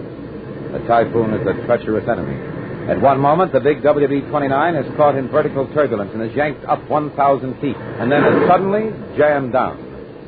How you making out, Lieutenant? Pretty good? Can't say I think much of your taste in women. This one's too rough for me. We'll be in the eye soon. Eye? Center of the storm. We'll try for a Loran fix on it. Hope our wings stay on, eh, Carl? If they don't, we'll be sprouting some of our own.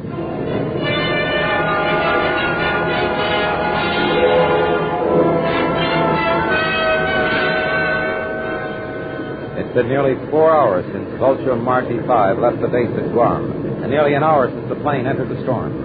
Now, as Aleutian Alice nears the center of the typhoon, the ship is flying on instruments through lashing rain and gusts of wind that make her shudder as if she were about to fall apart. And then suddenly, a great change takes place. What happened? Are we still alive? We're in the eye of the storm, Lieutenant. No wind, no rain.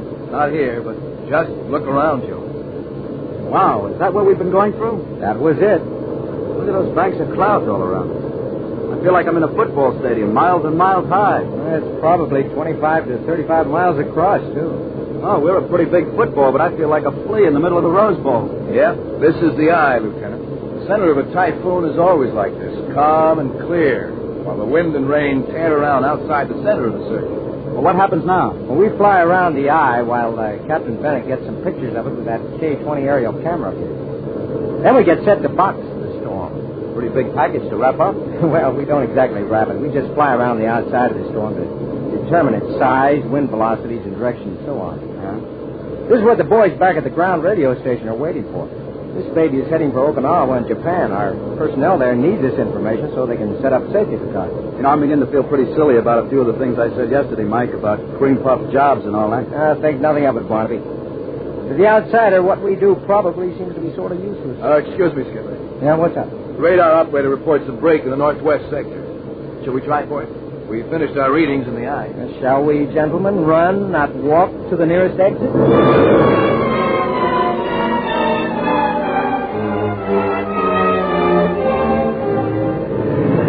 As the Lucianalis heads back into the storm, the combined efforts of both pilots are needed to keep her under control. Meanwhile, the navigator works at top speed to keep tabs on the rapidly changing wind data furnished by the Weather Observer every few minutes. Each of the crew's 10 members has a job to do. Everyone is busy.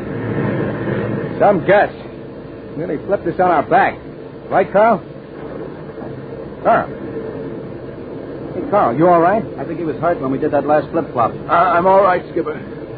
My shoulder gave it a wrench. Let me have a look. Oh, you better watch your plane. I'll take a look at him. Okay, I'll hold the ship. Watch yourself. Slowly, bracing himself against the roll and pitch of the plane, Barty Phillips releases his safety belt and pulls his way across to where Carl Feldman is hanging onto the wheel, his face twisted in pain. It's no good. I can't do it. The pain's too much. Take it easy, boy. Let me get you out of here. Well, Mike can't hold her alone.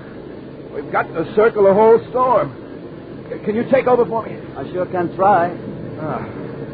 Always know that you jet jockeys had what it takes. Good luck.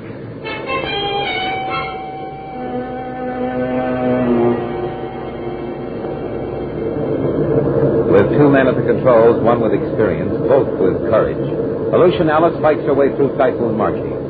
Now, with Carl Feldman propped up comfortably in the observer's seat, and Mike Miller and Barnaby Phillips at the controls, she wings her way home. She's been through, inside, and around that snarling, screaming mass of wind and rain. She's got her data, her information, her photographs, the records of Typhoon Marchi. She's radioed her information back to the base, and she's arrowing it now, not wasting a moment until her wheels touch an Anderson. That does it, Barney. A few hundred miles of smooth sailing, and we're through for the day. Whew, what a workout. You all right back there, Carl? Yeah, just fine, Skipper. Hey, you know, this Phillips is a regular typhoon drone. Them's fighting words, partner, I think. He's throwing you a well-deserved compliment, Barney. Lieutenant, can you hold the ship a minute? I want to go back and see if everything's in one piece back there. Yeah, I can have her. Roger. Be back in a few minutes. Hey, now what's getting the Mike? He knows the boys back there can take care of themselves. Well, the old shoe must be softening up.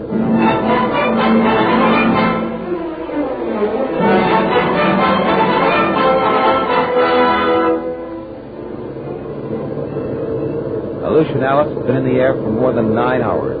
At last, she's almost home. The navigator reports to Mike Miller. Then he reaches forward and cuts in his radio to call the base. Tower, this is Vulture Margie 5. Will you read? We read you, Vulture Margie 5. Request landing instructions, please. We have an injured man aboard. Request ambulance stand by. Roger, Vulture Margie 5. You're cleared to runway 26 for straight-in approach. Attention all aircraft in vicinity of Anderson AFB. Emergency landing. Field is closed. Attention crew, stand by, prepare to land. Wheels down, props 2100, full rich mixture. Check. Flaps down 20 degrees, give me full flaps on the approach. Check. Here we go. And then for a nice, quiet, relaxing movie.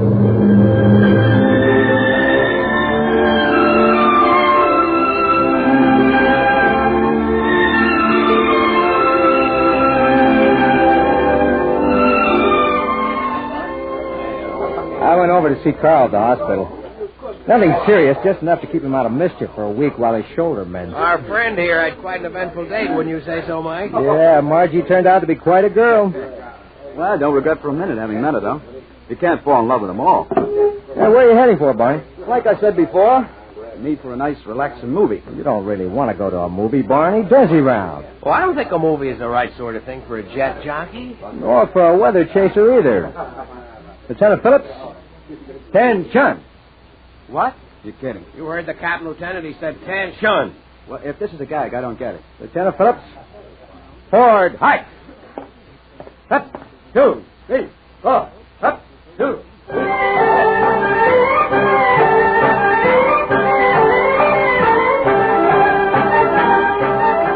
Captain Miller, just where are we going? Yours not the reason why, Lieutenant. Yours but to do or die. I'd rather not, if you don't mind. I'd rather not what? Die. I'm much too young. But seriously. Cut the chatter, fly boy. We're almost there. There better be something more rewarding than Margie at the end of this walk. That's all I can say.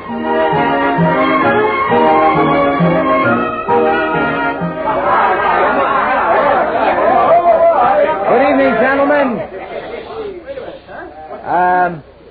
May I have the honor of presenting to you Lieutenant Barnaby Phillips of the 51st Fighter Interceptor Group? Ooh. Lieutenant Phillips, may I present to you the members of the Royal Order of Typhoon Goons?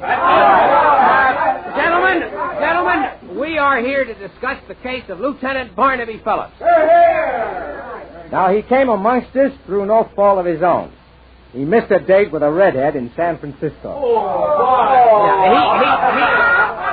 He was a doubter and a scoffer. Only jet pilots on the front lines did anything worthy of note. Oh, my God! But today, through a freak of conversation, he had a date with our darling Margie. Now, what Captain Bennett and I would like to propose is that we elect Lieutenant Phillips to the Royal Order of Typhoon Goons as a new shoe. What's a new shoe? Quiet. Now, one of the big jobs of the 54th is typhoon penetration. Now, they don't give us any gold stars for the job, so we've worked up this order. Now, those of us who have flown into 10 typhoons with winds over 65 knots become Royal Command Goons with the rank of Old Shoe. Now, those of us with 5 become Used Shoes. Now, for those who have flown their first penetration and have done well, there's the title of Neophyte Goon and the rank of New Shoe. Well, where's Captain Bennett? Right here. You have the correct paraphernalia? I'm happy to report I do.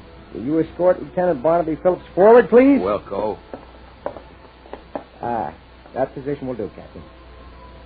Lieutenant Phillips, it gives me great pleasure as a command goon to welcome you into our Royal Order. Not only for your successful participation in today's flight, but also because you have proven yourself this day personally worthy. It is our earnest hope that, although you came to us with a large chip on your shoulder, that we may count upon you as a friend. I hereby present you with this scroll of membership. And now, as a symbol of your rank, may I present you with this new shoe. Hey, speak! I don't know what kind of a speech I have a right to give here tonight, since I'm just a new shoe, but I would like to say a word or two. All right? Up until today, like most of us hotshot jet pilots, I guess I thought the only jobs worth doing were on a war front, where bullets were the only dangers. But today I learned that the danger and brave men to fight it exist all over the world, in every branch of the Air Force, doing every kind of job. I feel lucky because today I learned that we're all part of a team. None of us can exist alone. The Air Force is a typical example of democracy in action. I'm honored by your honor. Well, that's all. How about that, boy?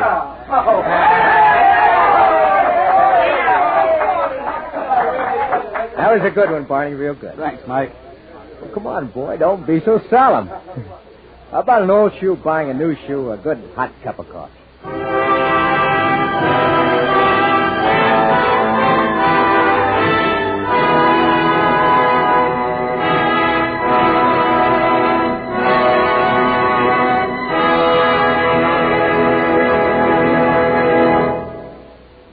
This is the beginning of the jet age.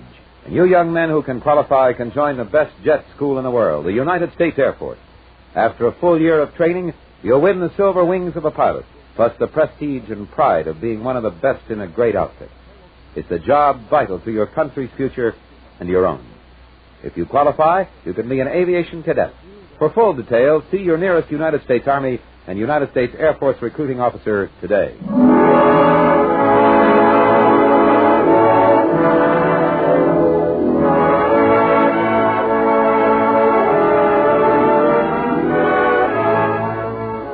This has been another program on Proudly We Hail, presented transcribed in cooperation with this station. Proudly We Hail is produced by the Recruiting Publicity Center for the United States Army and United States Air Force Recruiting Service. This is Kenneth Banghart speaking and inviting you to tune in the same station next week for another interesting story on Proudly We Hail.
Richard Diamond, private detective.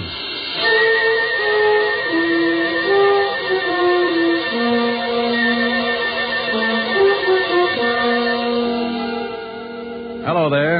I'm Diamond. What have you got any idea how much trouble a private detective can get into sometimes? Well, if you happen to have an office at Broadway and 53rd Street and the sign painted on your door reads Diamond Detective Agency, you're a setup for more trouble than a guy who goes bear hunting with a switch. I know, because I've got that office and the sign painted on the door. Sure, I've got a lot of idle time, and I use it up sitting around with my feet on the desk, waiting. But idle time can be as dangerous as a rattlesnake taking a sunbath. It's just the preliminary, the lull before the storm. You might wait an hour, a day, or maybe even a week. The quiet minutes keep multiplying, and sooner or later, things come to a head. Like one day last week. I'd been working on an extra long lull that didn't look like it was going anywhere. But in another part of town, a union meeting was taking place. It was going to keep me jumping around like a hungry flea at a dog show. I wanted to talk to you, man. It's time that we did something. The Laborers' Assistance League is already functioning in a great number of factories in this city. And it's getting a stronger foothold all across the country. It continues to expand and gain power because it operates best where there's growing unrest and discontent within the factories. Now, they cause trouble and make it look like the union's not doing a good job for the worker. I know for a fact that 4 or 5 men can sit in on a union meeting and cause enough trouble to make it look like the whole union is wrong. Now, this union is getting along fine.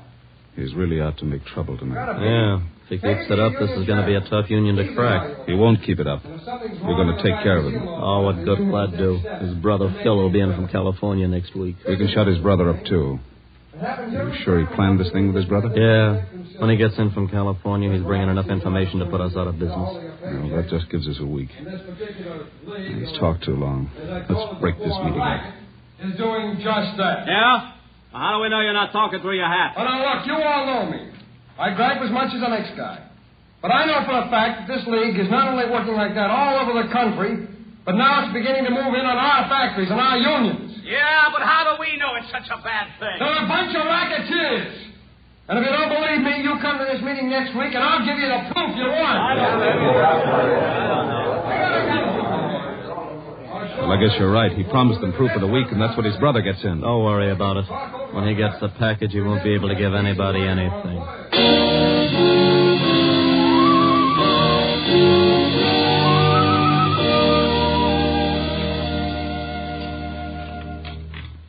Tom, bring in the rest of the dinner dishes, will you? Oh, sure, honey. Here, Mama, let me wash them. You talk to Tom for a minute. He's going to another meeting tonight. Oh, meetings. Always meetings. Oh, Tom, you're working too hard. Don't worry, Mama. Phil will be home tomorrow. You help me. Oh, this is not a good business, Tom. The phone call, the threats. Come on, Tom. Tell Mama. No, I can't, Mama. It'll all be over soon. Now, come on. We'll help Marge. I told you to go sit down and relax. You sound like I was getting to be an old lady. You take the dish towel, and we'll both do them, huh? Yeah, honey. Your wife thinks I'm getting too old to wash dishes. Just you wait until she has a daughter-in-law. I think Mama's hinting. Mama, shame on you. You give us the time to get the son first, then there's plenty of time for a daughter-in-law. Well, I had you and Phil by the time I was 18. Marge is 22, and you've been married over a year now. Mama, if you're so set on me raising a family, why don't you talk it over with Marge? Maybe you two can think up something. We'll let you know. Well, you do that, will you? You better hurry up, Tom. You'll be late for the meeting. All right, Mama. Oh, I'll get it. No. You say goodbye to your lovely wife. Why, thank you, Mama. You know, before your father died, I only had time to raise 2 screaming roughnecks. But now I claim to be the grandmother of at least 5 more. How about it, honey? Think we ought to make Mama happy? This is a conspiracy. Who do you think's going to get left with all the work? Maybe just 3 then, huh? Silly. I love big families. Oh, I thought so. Smooching when you ought to be on your way to the meeting. Can't a guy even smooch with his own wife? Who's at the door, Mama? Oh, the mailman. He left our special delivery package for you, Tom. It's in the living room. For me? Yeah. Must be from Philip. It's from California. Oh, he must be sending some stuff on ahead. Well, why don't you open it, Mama? Maybe it's something for you, too. Oh, the women have dishes to wash. It's addressed to you. If you don't want to open it now, so leave it till tomorrow. Now, go on. Get out of my kitchen. You know you're sounding more like a mother-in-law every day. Oh. Okay, I'll open it. You know, maybe it'd make you happier if you knew that Marge and I decided on 5 kids. Children are not kids. Kids are goats. Well, you never know. Tom, John Wagner called you earlier. Wagner?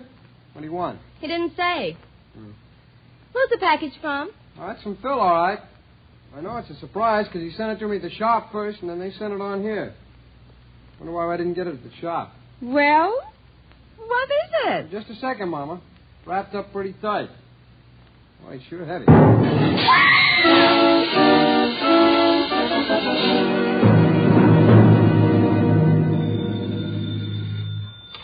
Diamond Detective Agency, murder solved cheap. We eliminate the middleman. Oh, by George, that was a good one. Is this Lieutenant Levinson, the homicide kingpin? Yeah. Rick, get down here, will you? What's up, lover? Something pretty nasty. Well, tell Otis to stop leaving his bubble gum under the seats. No kidding, Rick. This is something that you ought to know about. Well, stop sounding like an auctioneer at a mortuary and tell me what it is. You know the Waxmans? Mama Waxman? Yeah. Sure, I had dinner over there last week. Took Helen. What's happened, Walt? Last night, someone sent Tom Waxman a box with a bomb in it. What? I knew you were a friend of the family, and I've got to talk with you. Come down here, will you? You know it. I closed the office and grabbed a cab for Walt's precinct. All the way over, I kept thinking about Mama Waxman and her 2 sons. I'd known the whole family when I used to be on the force. Tom, who used to sing first tenor at the synagogue, had gotten hit in the throat with a baseball. Cantor Weinberg asked me to take over for him, so I sang that day in Tom's place. Mama Waxman heard me and asked me over later for the best dinner I'd ever eaten. We've been friends ever since. The cab dropped me off at the station, and I went in fast. Sergeant Otis was sitting at his desk reading the police gazette. Hello, Otis. Stop panting. They're just pictures. Oh, it's the comic gumshoe. Go on in, Diamond. The lieutenant expects you. Well, thanks, Sergeant. Oh, by the way, when are you going to get a haircut? You're beginning to look like Rasputin with a tonic. Hello, Walt. Sit down. I got a real headache. How much damage did the bomb do? Plenty. Killed Tom and put his wife and mother in the hospital. Mama Waxman's pretty bad. Oh, that's awful. Any line on the killer? Yeah, that's why I got this headache. We're holding Phil Waxman, Tom's brother. Holding Phil? Are you crazy? Those two kids were inseparable. Tom's wife said at the box the bomb came in was from Phil. She heard Tom say so before he opened it. Well, she could have been mistaken. Someone could have copied Phil's handwriting. The story's got more holes in it than a fishnet. The package was sent from California, Rick. That's where Phil was. He got in this morning and we picked him up at the train. What does he say? I thought at first he was going to say plenty, but then some guy comes in and says that he's his lawyer. After the guy left, Phil shut up like a clam. He denies the crime, doesn't he? Oh, sure, but that's all. Can't get anything else out of him. Who was this guy who claimed to be his lawyer? I got it right here. Name is John Wagner. You check on him? Yeah, he's a lawyer, all right, but we can't find an address on him. Moved his offices about 3 weeks ago. Can I talk to Phil? Won't do you any good. But if you want to, have Otis take you over to the Tombs. I won't have to hold Otis's hand, will I? Oh, go on. Get out of here.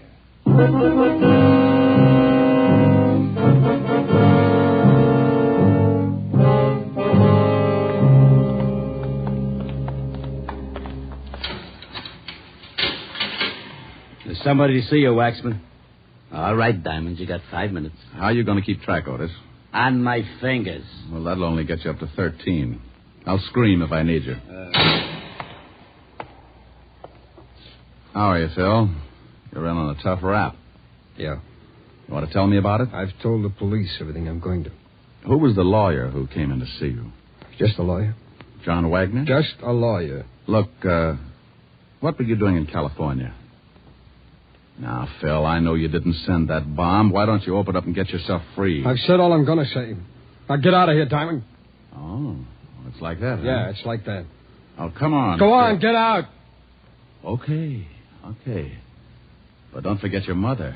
You don't want to let her down. I'm going over to the hospital and see her now. Hey, Otis, let me out of here.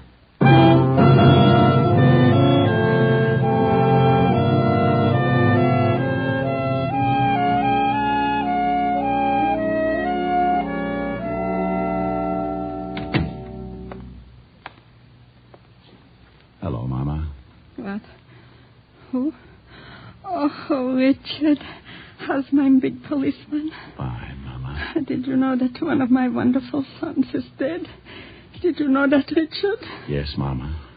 Now, you take it easy or the doctor won't let me stay. They killed my Tom because what he said was the truth. And that's why they are bad. Because they don't let people tell the truth. Who, Mama? My boy Phil knows. He will tell everything about them, and then they will be arrested. Sure, Mama, but who does Phil know about?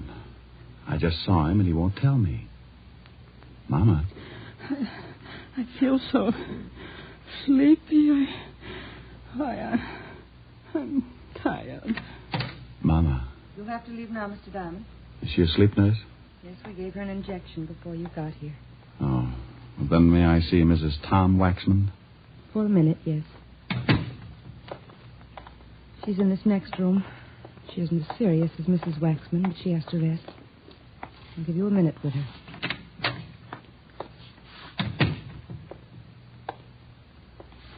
Marge? Yes. Who is it? Rick. Oh, now, come on. You got to help me out. I'm the guy that's supposed to make people laugh. I'm the cornball with the bad line of chatter, remember? Can't help it. Sorry, they gave me something to make me sleep, and things don't make too much sense. Look, dear, I want to help Mama, and I want to help you, too. But the nurse will only let me stay a minute. The police are holding Phil. I just came from seeing him. Did he tell you anything? Nothing.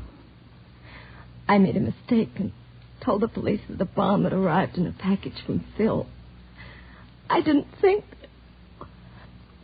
They can't believe Phil would ever do a thing like that. He was helping Tom. Mama said Phil knows who did it. He doesn't know. He just knows who's behind it. I'm pretty sure I know, too. Who, Marge? Tom's been making speeches against an organization that call themselves the Laborers Assistance League. I've heard of them. King-size bunco game. Yeah. Phil's been in California. He joined the league and found out a lot of things about it. He used to write Tom once a week. Your time's up, Mr. Diamond. You'll have to leave. Just a second. Marge, did Tom tell anybody what his brother was doing? I don't know. There was a man named John Wagner that called Tom all the time. John Wagner? He's a lawyer. Please, Mr. Diamond. Did he tell any of the men who work in the shop with him? Yes, I think so. Mr. Diamond, I'll have to call the doctor. Please, nurse. This may mean another man's life. Marge, who did he tell? Well, I can only remember one person, Ralph Pryor. Pryor. Mama used to fix Tom and Ralph dinner after work sometimes, but he was Tom's closest friend. Okay, Marge. Now, you take it easy, and I'll see what I can do. Please, Rick, find the men who did this. Yes. Well, I'll try. All right, nurse. Shouldn't have let you stay this long. What would I have to do to get you to take care of me? Have an accident. Well, I'll see what I can come up with. Bye.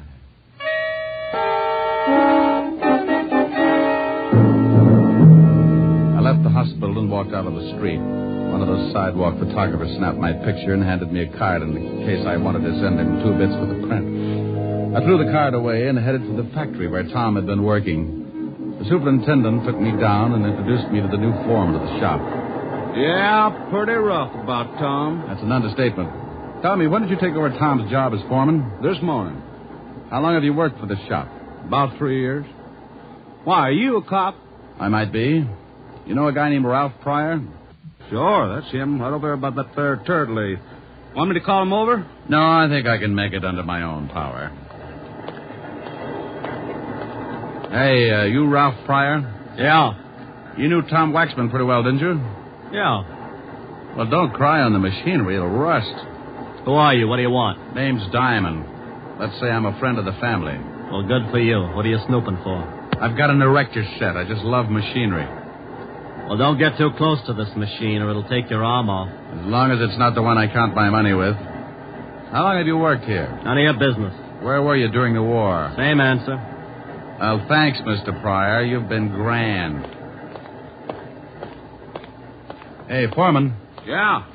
Did you talk to Pryor? Yeah, he's the quiet type. Say, how does the mail come in here? From the mail room.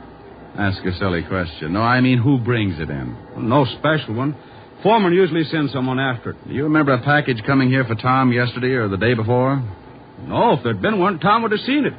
He was the foreman then. Where can I find the mailroom? Up the hall to head the stairs. Thanks. Sure is too bad about Tom. You said that. Say, didn't I know you all back in Little Rock, Arkansas? No. I'm from Malvern. I just thought of that.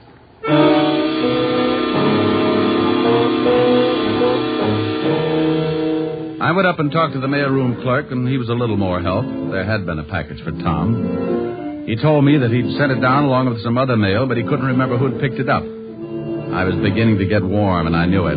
So I slipped into a phone booth and put in a fast call to Lieutenant Levinson. Homicide, Sergeant Otis. Otis, let me talk to the lieutenant. Oh, it's you, Diamond. Why don't you stop playing like a detective? Why don't you buy the lieutenant a necktie for his birthday, a fuzzy green one? You think he'd like that? Sure, and if the clerk hasn't ever seen a fuzzy green one before, just show him your tongue. Now put the lieutenant on. Lieutenant Levinson. What? Did you find out anything about that bomb? Oh, yeah, Rick. It was dynamite, highest grade. But I don't see how it could come all the way from California through the mails without the caps blowing the whole thing up. Neither do I. Do me a favor, will you? Pick up a Ralph Pryor. He works at the same shop that Tom Waxman did. What can I hold him on? Just pick him up for questioning. Since when do you need an excuse? Now, you wait a minute. If you know something about that I've case, just got a hunch. Pick the guy up, and I'll be down in a little while and tell you all about it.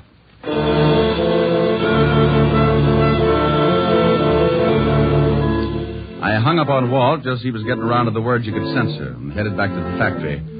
I waited around outside for about 10 minutes, and then, sure enough, a prowl car pulled up, and 2 boys in blue got out and went in. In a couple of minutes, they came back outside, only this time they had company. Ralph Pryor. I waited until they had pulled away, and then I hailed a cab and headed for the 5th Precinct myself. Where have you been? Snooping, Walt. I just saw your boys pick up Pryor at the factory. Thanks. Now, would you kindly tell me what you wanted him picked up for? Oh, it's a long shot, Walt. I found out he knew what Tom's brother was doing in California. What was he doing? Getting some information on a racket that's been trying to muscle in on Tom's local union. California? Yeah, they're operating all over the country. You've heard of them. Labor's Assistance League. Oh, those leeches.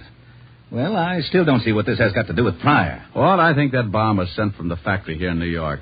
I found out a little while ago that in order to get hold of that package, the killer would have to be working in Tom's shop. You think Pryor did it? I'll tell you better when I see if anyone comes down to get him out. Well? Well, what? Well, what are we going to do? Sit here and look at each other? Well, that's a pretty ghastly thought. How about a fast game of canasta? Oh, you know it's a lousy two-handed game. Well, I'm just trying to help. We could play jacks, but twosies throw me. Yeah, what is it, Otis? The lawyer, John Wagner's out here. He says he wants to see the guy we just picked up. Fast word? Ralph Pryor? Yeah. He says he represents some kind of laborers' assistance league or something. Said that Pryor's a member. All right. Let him see him. Okay, Lieutenant. John Wagner, that lawyer who came in to see Phil Waxman this morning, is back again, Rick. It's time to see Pryor. Yeah? Well, what are you looking so smug about? Looks like the hunch is going to pay off. You mean this lawyer is tied in with the killing? Well, I'm not sure, but I think so. Tom Waxman was making speeches against the Assistance League.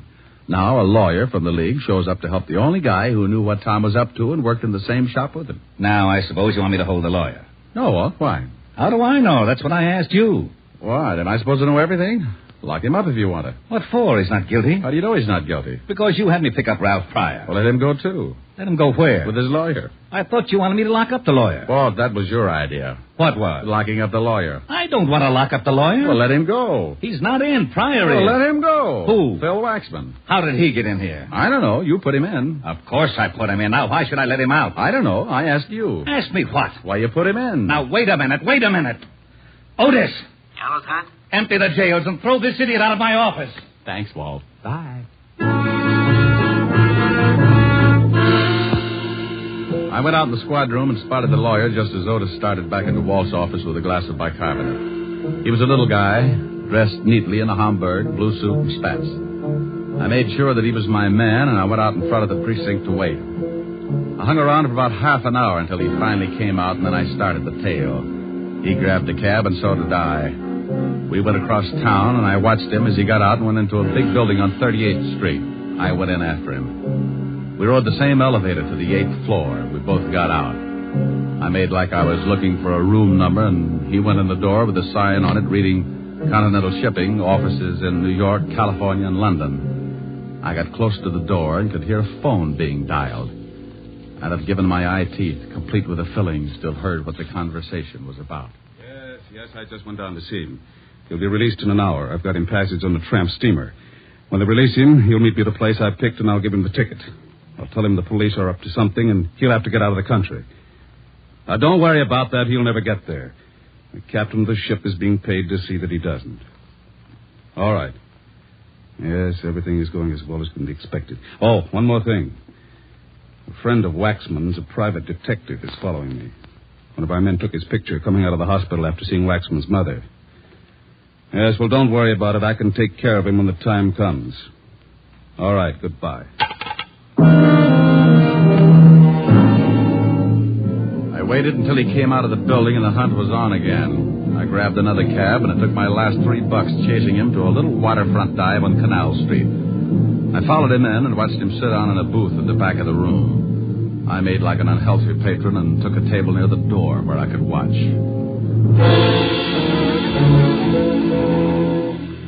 An hour later, a guy walked in and headed for the lawyer's booth. He was Ralph Pryor. He talked with the lawyer for a minute, then took an envelope from him and got up.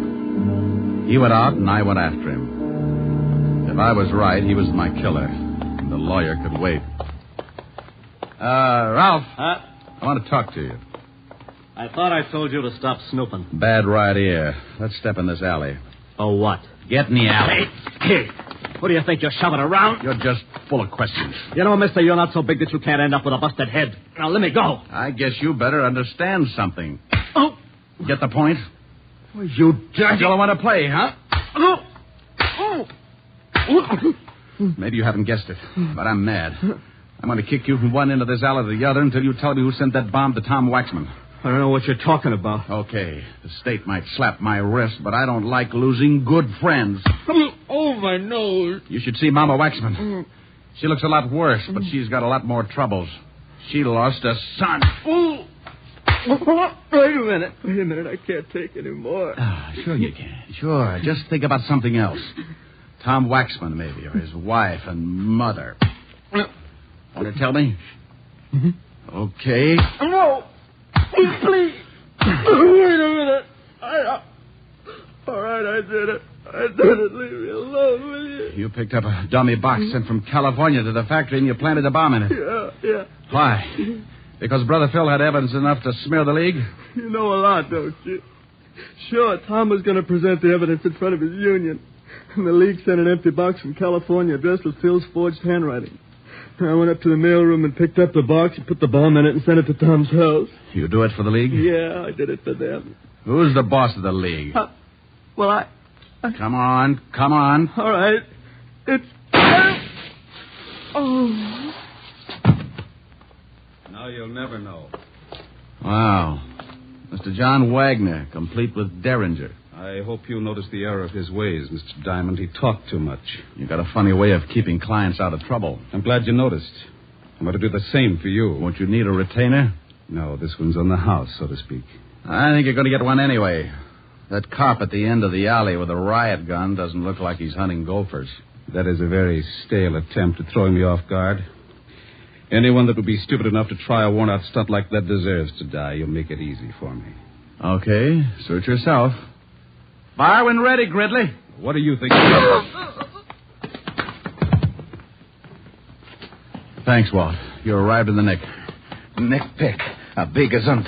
Why can't you get mixed up with a wife beating or something? The taxpayers are getting tired of seeing their streets cluttered up with a lot of bodies. Now, don't you yell at me. How did you find me? I knew something was up, so when Ralph Pryor was released, I tailed him.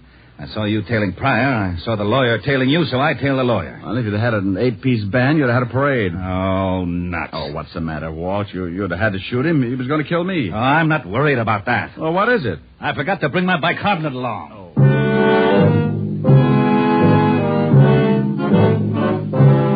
Well, the wagon came and crated Pryor and the lawyer off to the morgue. When we got back to the station, Walt put in a call to the feds and told them to check the Laborers Assistance League in California and pick up the guys who sent the package through the mails. Using the mails like that can be a tough rap. And 3 weeks later, the government closed in. They picked up the big wheel and threw the whole bunch away for 10 to 20. Tom's brother, Phil, was released, and he went in front of Tom's union and gave them the evidence he'd collected while he was with the League. Needless to say, the League wasn't represented that night or any night after that. About 3 weeks after Mama Waxman came home from the hospital, she invited me over for one of her famous dinners. I brought Helen, and her butler Francis came along to help with the serving. Mama, I'm stuffed. Oh, but Richard, you didn't finish up the cheesecake. Can't make it, honey. I can't move. Oh, the Helen's a good girl. She ate everything in front of her. You know what? You two should get married. Her appetite is the best argument against getting married I can think of. Keep working on him, Mama. All right. Now, let's all go into the front room. If I know my big policeman, he still likes to stretch out on the couch. Huh? You are so right. Here, let me help you, Mama. Oh, thank you, Richard. There's Francis. Oh, he's in making some coffee. Oh, he's been such a help. Before the accident, it was nothing to serve supper. You sit right here, honey. All right. Thank you. I won't have to eat another thing for a week. Here's the coffee, Mrs. Waxman. Francis, you must call me Mama, like the rest. Oh, yes, ma'am.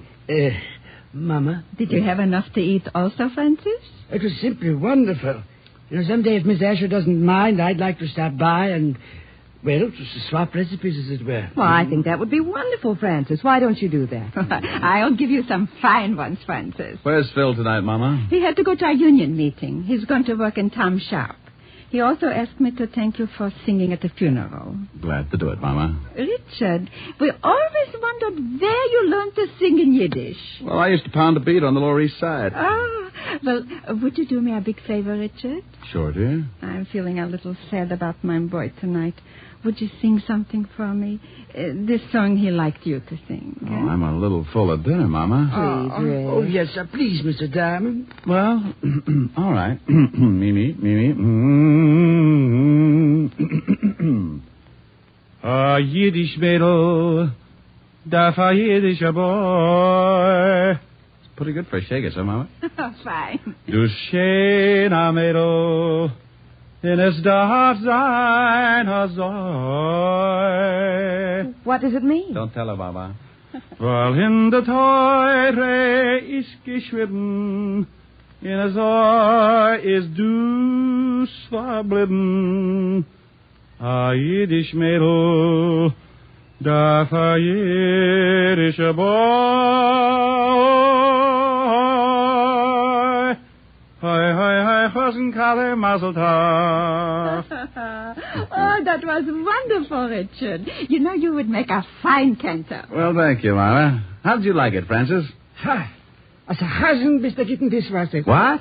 Francis. What did he say, Mama? He said as a cantor you would make a fine dishwasher.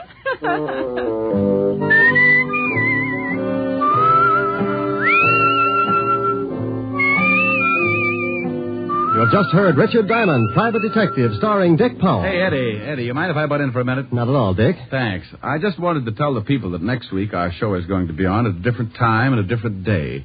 The day will be Saturdays instead of Sundays. And would you please look in your newspapers for the time? Thanks, Dick. Yes, ladies and gentlemen, Richard Diamond will come to you next Saturday at a new time. Be sure to check your newspaper for the hour. This program has come to you from Hollywood.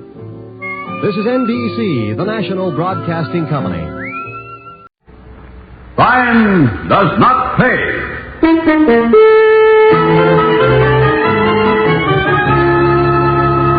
Nothing doing, Dutch, period. What? Listen, Fatty. What I've got, I keep until I know it's safe to turn it over. You are saying that Dutch Diner, he isn't safe? I'm saying you're not so bright if you don't know when the heat's on. I know. No stupid Yankee tells Dutch when there is trouble. Just so. You give to me the diamonds. They will be safe. Keep your pants on, Dutch boy. I'm making no deliveries till Ollie knows what's cooking. So, Smarty, you want your share of this delivery? You get on a train and come to Joe with me. All the way I should go from Cape Town to Johannesburg. Somebody is crazy. Yeah, crazy I am. Crazy like a fox. You want to keep your deal? You know what to do. Come to Joe and you'll find Ollie there and Runner and me. And the Sparklers. That's the story, period.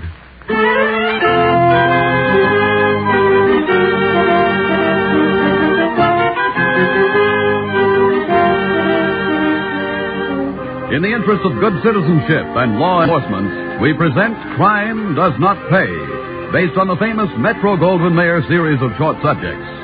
In just a moment, you will hear Diamonds Trumped, starring Ralph Meeker.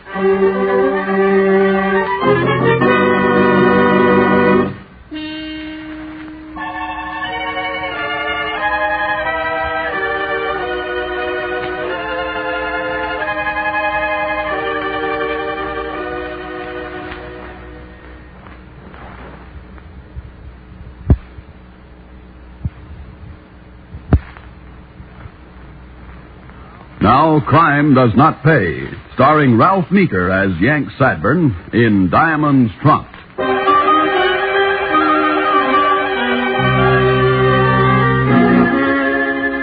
The story begins in South Africa.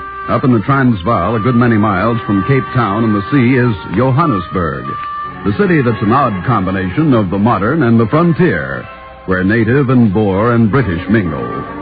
There, in a district which looked more than a little like the towns of our own West in the days of the bad men, was Keeper's Bar. This was a rendezvous for certain gentlemen of roughish exterior, but decidedly slick and sophisticated ideas on the subject of making a living. One of these gentlemen was Ollie Carstairs. To him, at his table, came another, known merely as Runner. Ollie, okay to talk? Why not? Just wanted to be sure. To talk? Went so smooth it almost scared me. You scared? Oh, I don't care if there's a hitch once in a while, see, but when everything works perfect, I always think of that vacation I took stateside on account of the stoolie. That job went easy like two. This one I planned, so it went good. Perfect. How that dumb donkey ever got the rocks out of that mine, I'll never figure.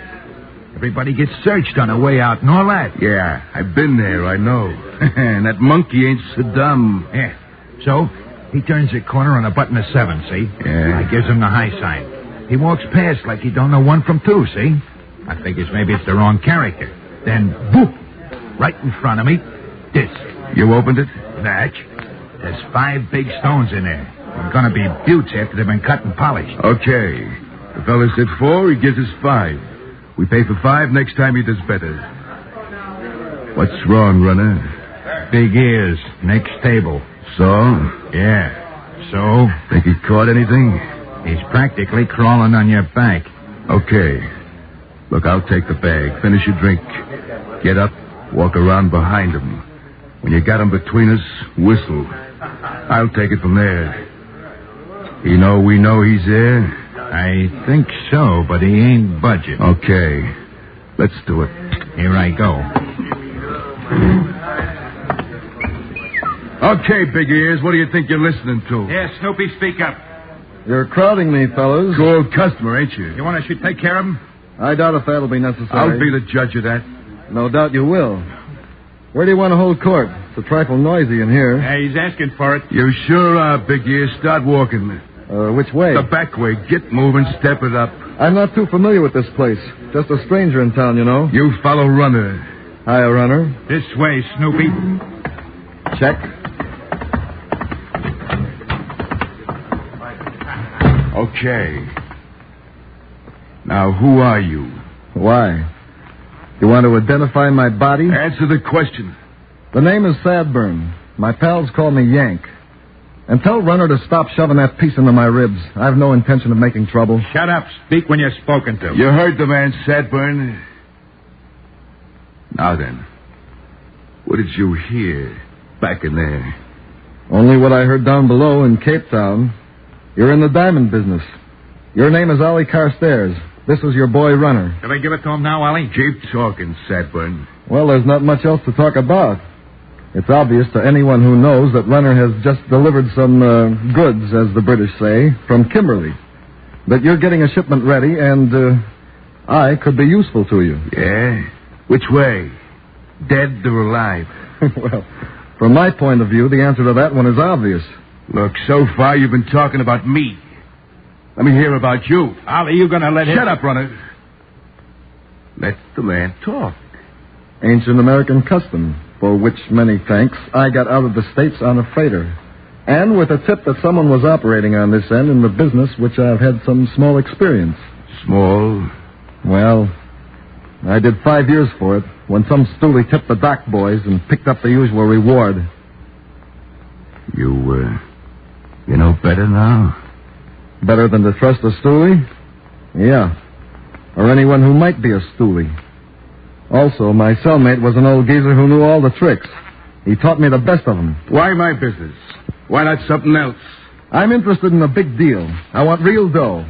Diamonds are big dough, but small enough to make easy handling. Ollie, how long are you going to let this bum talk? Look, this guy is a fellow American, Runner. The least we can do is let him talk a while. With all the news from home. In fact, we might even buy him a drink. I think I'd like that. It's much better talking in the light than out here in a filthy alley. But the drinks are on me, gentlemen. Shall we go back inside?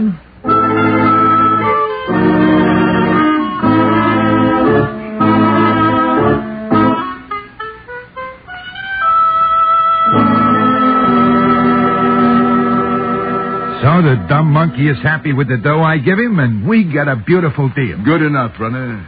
When do I get to go to Kimberly, Ollie? You don't. That's my part of the operation. Runner knows the mine country, Yank. And our contacts know him. Well, what happens if anything happens to Runner? Nobody lasts forever. We'll cross that bridge when we get there. Yeah, and I ain't washed up yet, you know. Okay, sorry. Just asking. Yeah, you asked too much too many times. Yeah, I noticed that too, Yank. Aren't you satisfied working here with me? I want to do something. I want a decent share when the payoff comes. You are an eager beaver. Well, how about it, Ollie? Do I get something to do? What do you know about Cape Town, Yank? I can find my way around any place where they talk English. Fair enough. Ollie, you ain't going to send it... I'm running this end, remember? And I think we need a new face in Cape Town. The place is lousy with stoolies. Now, Yank here's had some experience with stoolies, huh? You can say that again. When do I go, Ollie? Next couple of days, no rush. Now, Smitty's due in there tonight. He won't show up at the contact point for a day or two. What do I do with Smitty? Give him the sack? Not exactly. Smitty is one of the boys who operates over here. He's our contact with Dutch Signer. I don't like it, Ollie. You're giving this character the whole layout. Stick to your knitting, Runner. I said I'm running this end. Okay. Well, where does this Dutchman fit in? He's second mate on a ship between the Cape and the State. Catch? I catch. What's he look like? Oh, so fat he has to have his belts made order. But he's smart and tough. He doesn't touch a thing unless Smitty okays it first. So the day after tomorrow, you grab the train for the Cape, see? And find Smitty. You can't miss him either.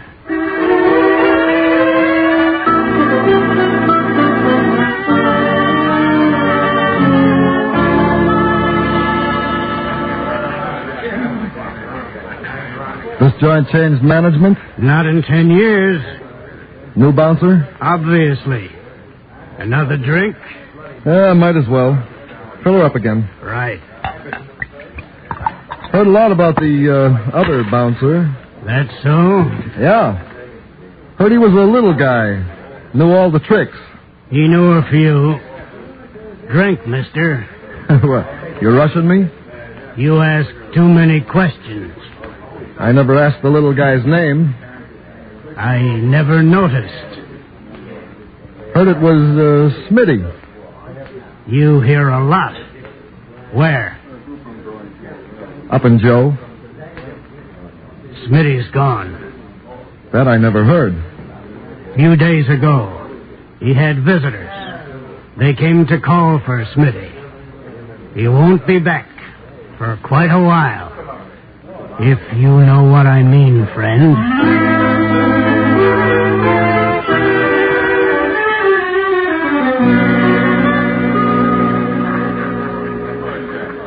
Oh, it's you again, eh? Yeah. Thanks. Am I seeing double on one drink? Well, I'd say no. Then all of that down at the other end of the bar is just one man? Just one man. How does he get around? By trailer truck? By ship. All the way to the United States and back.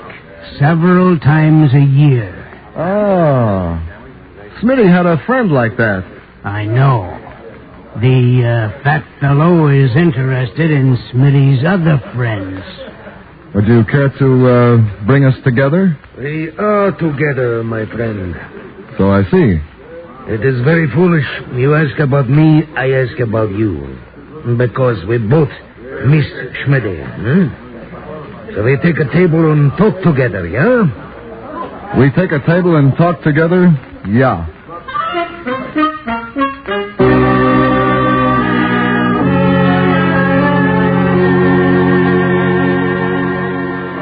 So that is the story, my friend. In your country, we make a delivery. The government agents, they pick it up. Also the delivery boy. They pick him up. Over here, Smitty, he has gone away. Now I think it is time we make a new system. Nine? If you want to stay in business, we do. So. Good. I know exactly how it will be done. You will give to me the little sack with the little stones. I will take care of everything. Nothing doing, Dutch. Huh? But this is stupid. Ridiculous. Ollie will not like this. Nothing doing, Dutch. Period. What? Listen, Fatty. What I've got, I keep until I know it's safe to turn it over. You are saying that Dutch Ziner, he is not safe? I'm saying you're not so bright if you don't know when the heat's on. I know. No stupid Yankee tells Dutch when there is trouble. Just so. You give to me the diamonds, they will be safe. I'm making no deliveries till Allie knows what's cooking. So, Smarty, you want your share of this delivery?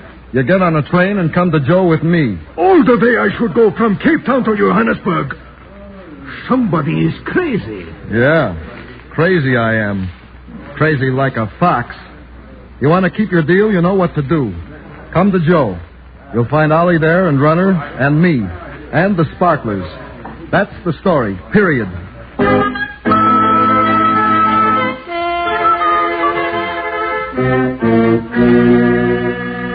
Okay, Dutch, stop beefing. Yeah. Yank was right. We need a meeting. Smitty's in the cab. The last load is knocked off on the other side. For all we know, you tipped off the government boys for the percentage. Me? Well, you're crazy. Hey, Ollie, the fat boy's sore. All right, easy does it. We fight, nobody makes a dime. Easy now. Yeah. Sorry. The big job is getting this stuff into the States. This is news. Save it. What's on your mind, Yank? Anybody here know anything about medicine? Not me. First aid, yeah.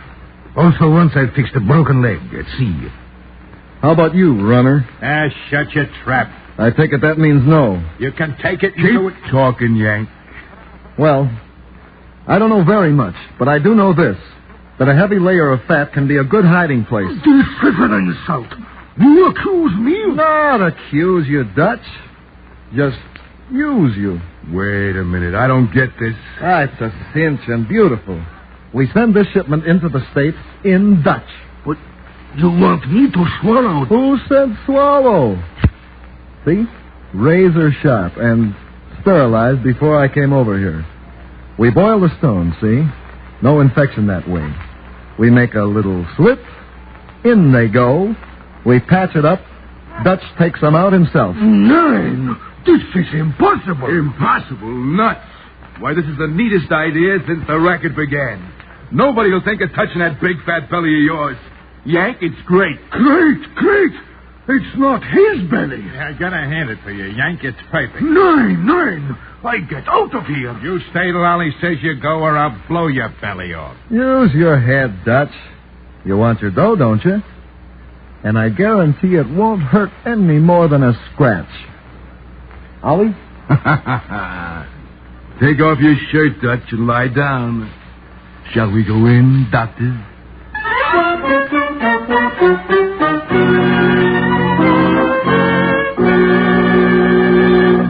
In just a moment, Crime Does Not Pay will continue with Diamonds Trumped.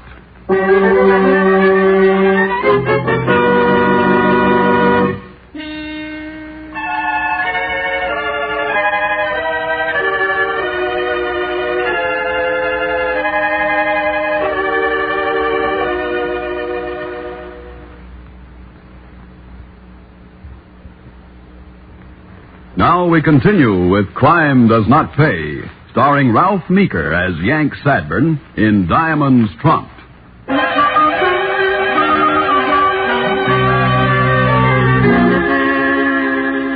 Much to his own surprise, Dutch found that the business of using his person as a repository for uncut diamonds was barely painful.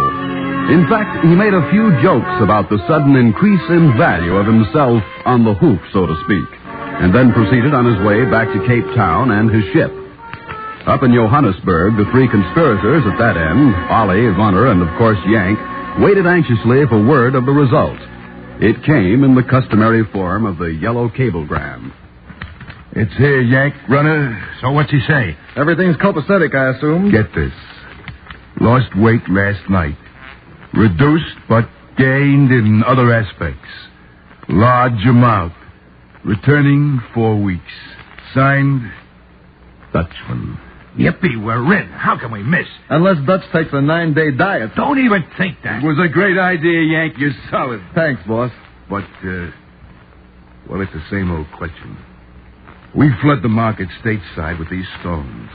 We'll not only knock down the price, the federal boys won't stop at anything. Not even Dutch's belly? Not even his belly.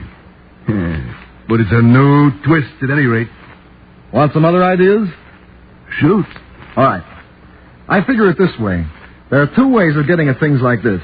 Either you find something new, or you go back to something so old that everybody figures it's so corny nobody would dare to use it. I don't get it. I do.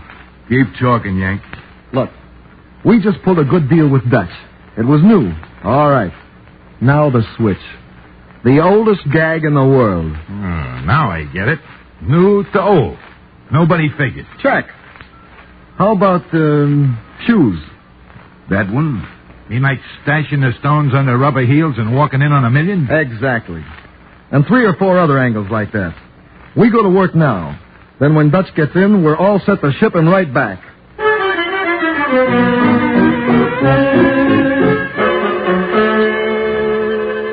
Hey, what you taking the soles off of them things for? Nothing to it. A switch, to use your expression, on the rubber heels. The hollow part of a woman's wedgie. Holds a lot more than the heels, too, huh? Check. There. It's off. Now load it up. Only be careful not to mark the outside of the shoe.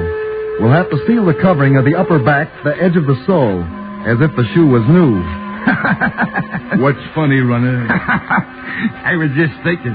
Can you picture Dutch waddling into port wearing shoes like this? Oh, brother.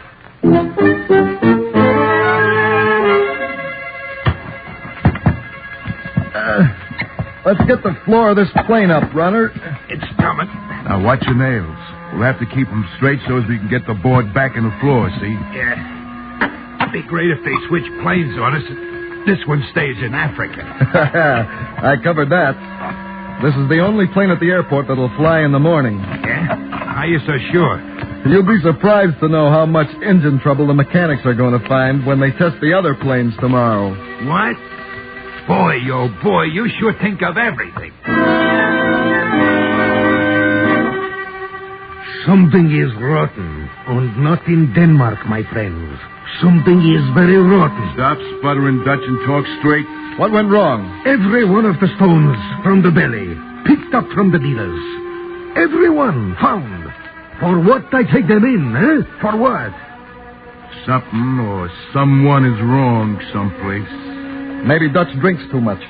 You've got a loose tongue when you drink, fat boy. I do nothing. I get the stones where they must go. It's enough. Anybody says I am stool pigeon is liar. And I make him pay with knife. Understand? With knife.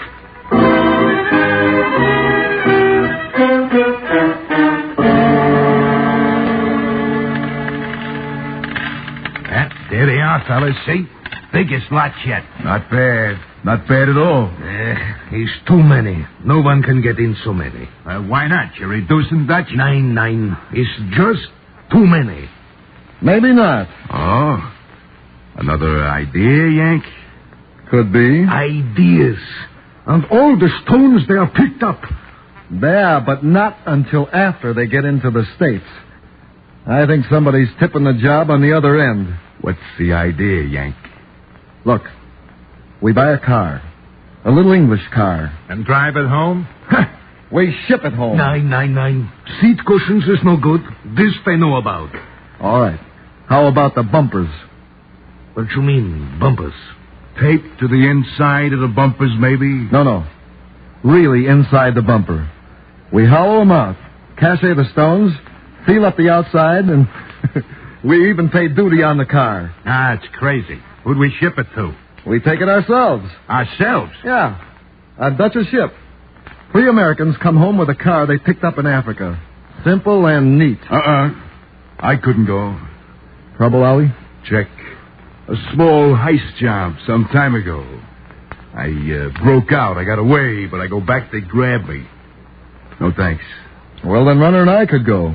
2 Americans return home and so forth and so on. How's about it? Want to go to the States again, Runner? And why not? With all the dough we got waiting for us? Okay, Ollie? It's all right with me. Yeah, maybe this one, it works. Good enough. Look, we'll buy a car tomorrow, then we'll drive it around a while and dirty it up so it looks like it's been in darkest Africa. And then, all aboard for home.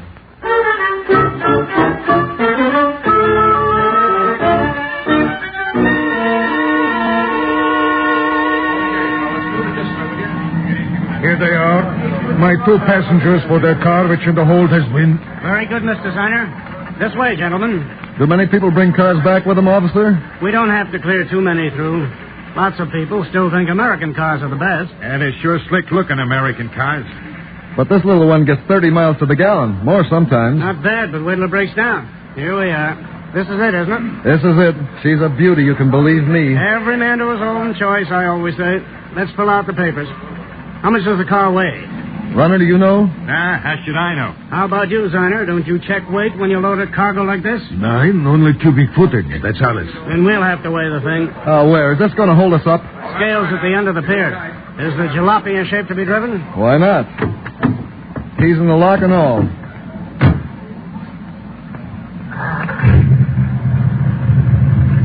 Man, the engine sounds nice, doesn't it? Yeah, I suppose. Careful, watch those dollies. That? Why you weigh this, sir? Drive right onto that platform if you don't mind. You bet.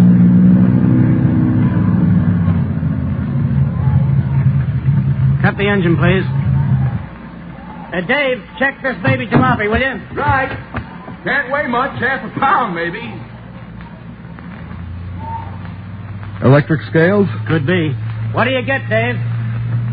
This I don't like. Not at all I don't like. They're in the bumper, Marty. Stand where you are, gentlemen. Hey, what's the big idea? This is foolishness. What do you mean by this? You're under arrest and you're covered, so don't move, either of you. Quite a shipment in that bumper, Marty. The X-ray shows them clear as a bell. X-rays? You said you'd weigh the car. Yeah, we gave it a complete physical examination. That's no scale. It's a setup for an X-ray machine. The car's impounded as evidence, and you two are under arrest. Glad to see you back home, Sadburn. Nice work. Very nice indeed. A stool pigeon he was all the time. So that's why the stones got picked up inside the country. You dirty double-crossing. Wait till Ollie hears. He'll have you taken care of. No stool pigeon, gentlemen. Just an agent of the United States Customs. What? You'd better come quietly, both of you, as your friend Ollie did. Ollie? This you do not make me believe. The police and Joe picked him up the day after we left. He held out some of the shipment on us, but they found the stones on him. He'll spend quite some time in South Africa, and then he'll finish out his term back here. You tried hard, gentlemen, but you didn't really think you'd get away with it now, did you?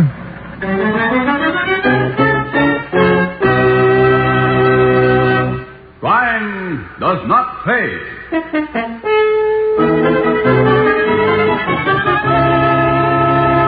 Ralph Meeker, who was starred as Yank Sadburn in Diamonds Trumped, will be back with you in just a moment.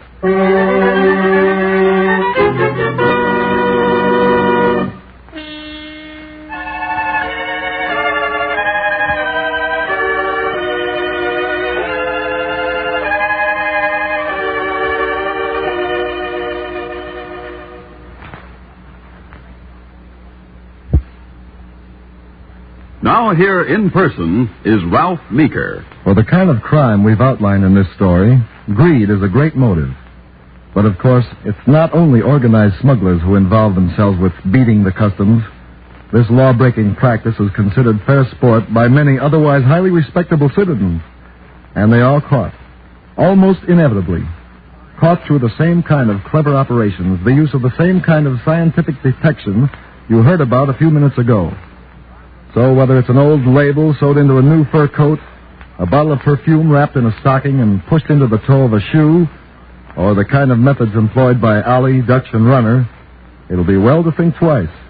In fact, it will be necessary to think only once if what you think is the simple phrase, crime does not pay. Thank you, Mr. Meeker. Crime Does Not Pay is written by Ira Marion and directed by Marks D. Loeb, with music composed and conducted by John Gart.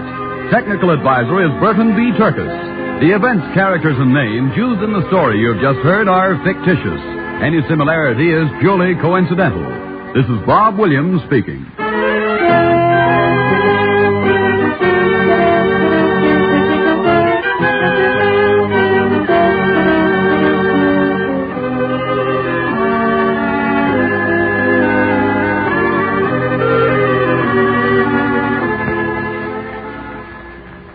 Mr. District Attorney, champion of the people, defender of truth, guardian of our fundamental rights to life, liberty, and the pursuit of happiness.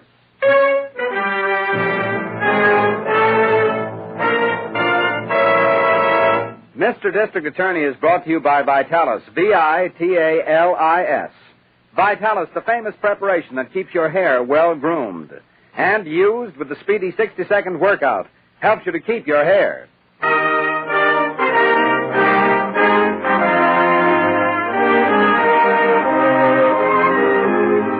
Friends, before we start tonight's dramatic story, I'd like to have a personal word with you.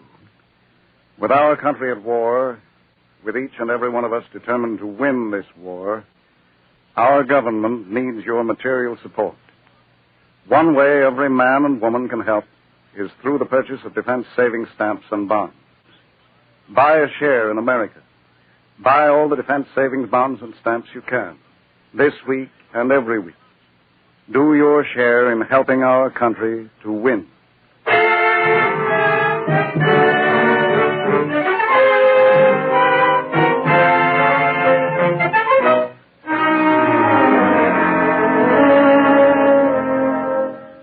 Our story tonight begins in the vaulted, echoing galleries of the City Museum in your district attorney's city. It is shortly past midnight, and in the lofty Egyptian hall, a single light high on the ceiling casts eerie patterns of black shadow. Suddenly, a phone rings on the desk of the night watchman. Rings and shatters the silence of this modern tomb of ancient art.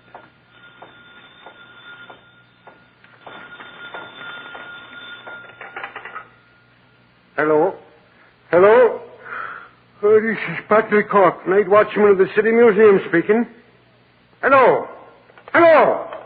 Well, don't be answering then. The devil take you for disturbing a man's rest. Now, what in the name of all that's holy? Who's that? Stop! Stop in your tracks or I'll shoot! Stop, I tell you! Oh, no, you don't. But I do, my friend. Oh.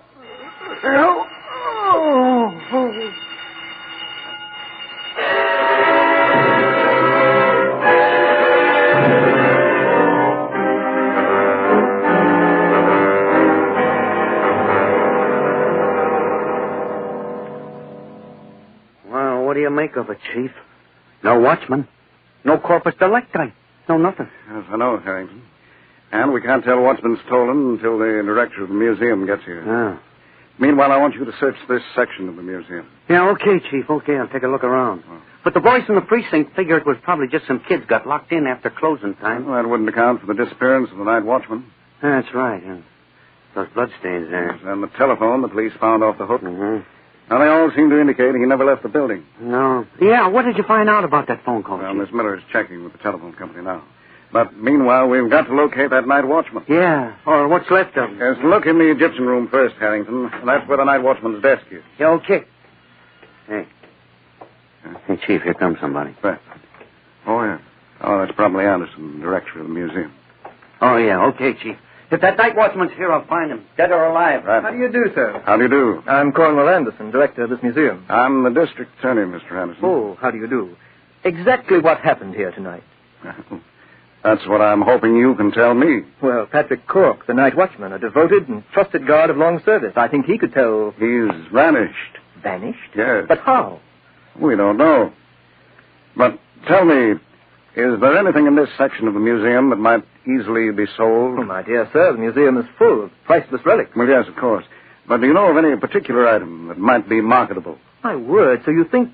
Well, yes, now that you mention it, yes. Right in the next room, a real collector's prize. Our latest and proudest acquisition. Yes, what is it? A priceless miniature, a Holbein. Mm-hmm. An exquisite and flawless masterpiece of the golden age of miniature painting. For a moment I was afraid... Afraid it was stolen? Yes. You see, there was a previous attempt. Yes, when? The last spring. Did you report it to the police? No, it happened in London. In London? Yes, where the miniature was purchased for us. Oh, yes, I see. And is this miniature protected by the burglar alarm system? Oh, yes. Even the breaking of the glass will set off the alarm system. Well, then the breaking of the showcase in the other room must have set off the alarm. Yes. Poor Patrick must have seen the intruders, struggled with them. Then suppose you take me to the case where this miniature is kept. Of course. It's right over here in the corner of the room. I see. Well, there's nothing wrong with this case. No glass broken. No, there isn't. Oh, there's the miniature. No one has touched it. Yeah. Yes. Chief, come here, quick! Who's that? Harrington, my chief special investigator. Chief, I found him. I think I found the night watchman. Yes, where is he? Right over there in one of them Egyptian coffins, all laid out like an undertaker's done the job. My word, in a mummy case? Mummy case or coffin, he's in there. Yes, which one? The middle one, the one with the dogs and palm trees painted on it. Here, I'll just open it again. Is he dead? If he ain't, he ought to be. Oh, my word. You said it. Oh, boy, this gives me a turn. I'm used to corpses, but this... Hey, Harrington, this man isn't dead. Huh? He's unconscious, but there's pulse action and a faint heartbeat. Well, for the love of Pete, let's get him out of here. No, he may be suffering from internal injuries. Phone for an ambulance. Yeah, right, Chief, right. Now, we're getting something. Poor Patrick, why, what could have happened? You see that red welt around his throat? Why, yes, extraordinary. No, not at all. This wasn't the work of mischievous boys or amateurs, Mr. Anderson. This man was strangled by an expert.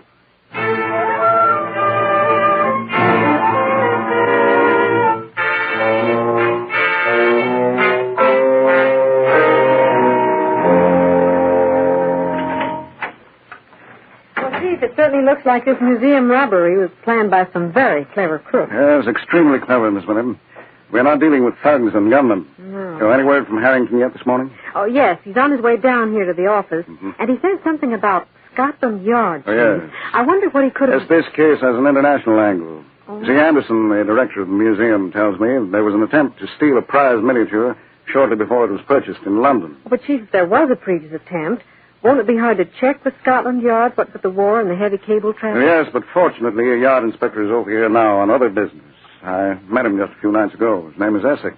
Oh, yes, I've heard of him. I'm having Harrington check with him. Oh, that sounds like Harrington, Chief. He always slams doors. Oh, Chief. Hello. Miss Miller. Hello. Well, it seems Anderson of the museum got a bum steer about that there miniature, Chief. How so? Well, according to the Scotland Yard inspector, they had a man watching the miniature and other things from the time they arrived from Amsterdam until it was shipped over here. Yes, and what happened? Well, nothing. Not a thing, Chief. You mean to say there was no attempt to steal it? Not a ghost of a snatch. Well. Chief, this case is beginning to go soft. Things are stolen, then they ain't stolen. Guys are dead, laid out in a coffin. The next thing you know, they're up walking around. And there's a woman in the case, Harrington. A woman? Wouldn't you know it? No wonder nothing makes sense. Where does she fit in? She made the telephone call to the museum just before the watchman was strangled. Well, who is she? Where'd you pick her up? She made the call from a payphone in the drugstore. No, we haven't picked her up. And we haven't enough of a description to broadcast an alarm. Hey, Harrington, let's you and I go back to the museum. And, Miss Miller, Yes, sir. I've jotted down a list of questions here, and I'd like to have the answers as quickly as possible. So phone Mr. Williams, chairman of the board of the City Museum. Right away, Chief.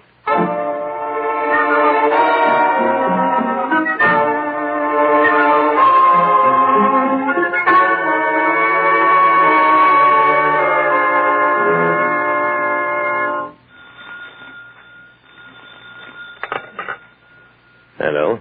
This is Pierre Jolet. Oh, oui. It was unfortunate. Well, we must wait. Oh, but no. The museum will be guarded extra well in the night. What? Today is this afternoon? But c'est impossible. Does not matter if you are pressed for the money. But, monsieur, I tell you. Oh, mais oui. This is very clever. They would not expect such a move. You have missed your calling, monsieur. Yes. Who is it? Be quiet, Yvonne, un moment. It is only my confederate, monsieur. And your plan is good. And I shall not fail this time. Now be at your home this afternoon and have the money ready. Au revoir, monsieur. Yvonne, how many times must I tell you? Pierre, you are not going to try again. The police will not be expecting it. But last night you almost killed a man. Many times I have almost killed Yvonne, but never yet. You think you are so very smart. But one day you will hold the silken cord a moment too long, and someone will die. The use of the silken garrote is a fine art, ma chérie. I am master of that art. Even so, why can we not wait? The radio and the newspapers report it will sleet and snow this afternoon. The museum will be deserted. By tonight, we will have the money. I do not like this. You must do your part this one more time. You must talk to the guard. Keep him interested. Now, where is my cane? Fetch it to me, Yvonne. The cane? You mean the sword cane? Mais certain. The noisy gun, it is not for me. You are a fool, Pierre. Do as I say, Yvonne. Bring the cane or I get it myself. And I use it on you.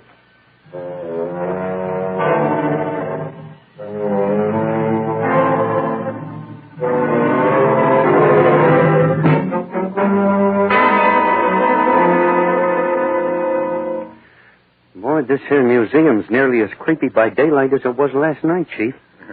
Oh, I was meaning to ask you, how come you stopped so long at the police lamp? I was having the chief chemist prepare something that may prove to be a solution to this case, Harrington. Well, now that we're... Well, for the love of Mike, or Patrick Cork, I should say. Yes, the night watchman. Afternoon to you, Mr. District. Oh, good afternoon. To you, Miss Harrington. How are you, sir? And thanks for your interrupting me premature wait. Think nothing of it, Mr. Cork. Hey, what are you doing on day duty, Cork? Well, after what happened last night, I was transferred to the day duty because they're short-handed here at the museum, owing to a couple of the boys being out sick. Oh, I see. Did Mr. Anderson transfer you? No, it was his assistant. Mr. Anderson's off home for the day with the cold. Huh? Hey, he didn't have no cold at 1 o'clock this morning. Well, I was hoping to get some further information on the history of the Holbein miniature from him. Well, now, his assistant, Miss Jones, might be after having it, sir. Mm-hmm. There is a pamphlet. Yes, that might do. Go get one of those pamphlets, Harrington. Yeah, okay, Chief. Right. Oh, hello, Miss Miller. What brings you here at 90 miles an hour? No time for that now, Harrington. Oh, Chief, I Yes? have the information. Good, but just a minute, Miss Miller. Right. Harrington. Yes, Chief? Get that pamphlet from the assistant director right away, will you? right. Down the hall, first door to the right. Yeah, thanks. Right away. Now then, let's have that report, Miss Here you Miller. are, Chief. Your hunch was more than right. Ah, yes, so it would seem. Oh, Miss Miller, this is Patrick Cork, the watchman who was nearly strangled to death last night. Oh, hello, Mr. Cork. You had a lucky escape. How do you do, Miss Miller? Sure, and as thankful I am to be alive this day. I should say. Well, Chief, what do you make of the report? Yeah, it's pretty much what I'd expected to have confirmed. Do you have the key to the showcase guarding the Holbein miniature, Cork? I have that, Mr. District Attorney. Good. Open the case, will you? Open the case? Yes. Well, now, I don't rightly know, sir. Well, I'll have to disconnect the alarm system first. That'll be quite all right. Well, if you say so, sir, I'll disconnect the wire here at the switch. Would you be wanting to take the miniature out, sir? No. No, I'm not even going to touch the miniature myself. Well, let that dead body just try to touch it. I'm itching to get my hands on the devil that came close to choking me to death. Oh, just a minute, Cork. And now get this straight. If anyone tries to steal this miniature, don't raise a hand to stop them. Now remember, don't try to stop them.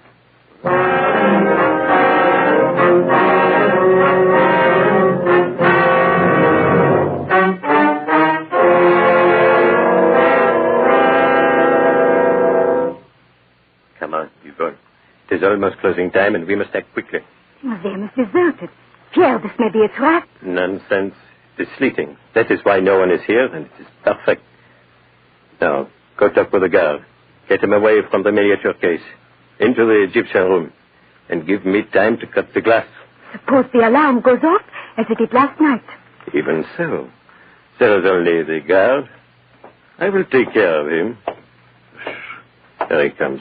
Engage him in conversation for me. Get him away from here. Oh, Watchman, I beg your pardon. Oh, good afternoon, miss. What can I do for you? I came to see the Egyptian collection. Where is it? Well, right down the hall, miss, around the corner to your left. Can you not take me there? Oh, that I can. And the gentleman, too. Oh, Why, I beg your pardon. The young lady and I are not together. Oh, I see. And what would you be wanting to see? Nothing in particular. You wouldn't be interested in miniatures now, would you? Please, monsieur, take me to the Egyptian room. Well, I can't now. Speak up, man. Let me hear your voice again. What is my voice to you? It is the same. You tried to steal that miniature last night. You tried to strangle me. You come along with me. Pierre, the old man has recognized you. Yes, so he has. That I have, all right. Now, come along. Not now. I have another idea. Oh. Pierre, you have killed this old man. I have merely destroyed a witness. Come, Yvonne. Now we will get the miniature.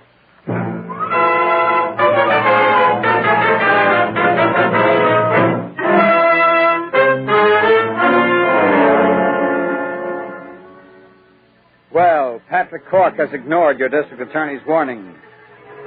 We'll learn the outcome and hear the surprising developments of this case in just a moment. But first, men, I think you'll agree that the quick way to succeed in your business is to look successful. For as you know, men who look successful, men who are well-groomed and confident, get attention mighty fast. And Vitalis helps you to look successful, helps you to look like a winner so that you're always ready when opportunity comes your way. Because Vitalis gives you good-looking, well-groomed hair. You see, Vitalis makes your hair obey your comb, makes it lie smoothly and smartly in place, and makes it stay in place all day long, all evening, but with none of that offensive, gooey, patent leather shine you see on some men's hair.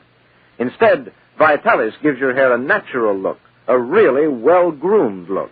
So men, use Vitalis and have the kind of handsome hair that helps you register a winning impression in your business contacts and in your social contacts, too. Use Vitalis and have the kind of good-looking hair that helps win you the respect of men and the admiration of women. Why don't you get a bottle of Vitalis the next time you're in a drugstore?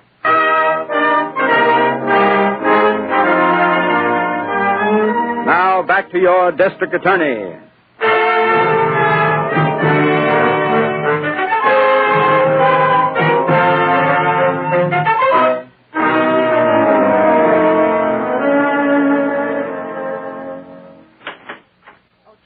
Sergeant Goshen of the 4th Precinct is on the phone. He's calling from the museum. That's all right. I'll take it here. Hey, I'll bet you the trap's sprung, Chief. Hello? Worse than that, Harrington. Hello, Sergeant. Yes? What? The miniature is gone? Cork is injured? What? Seriously? Yes, well, get him to the hospital. Get him the best specialist in the city. Yes, I'll be there as soon as I can. Yes, all right. Goodbye. What happened, Chief? I thought you told the old geezer to lay off. Yes, I did. And I should have known a man can't forget a lifetime of training in an emergency. He tried to stop the thieves. A man and a woman with a French accent. And got strangled again. No, Harrington. This time the thief used a cane saw. Ran him through. What? Well, what are we waiting for, Chief? They've grabbed the bait. Let's go get them.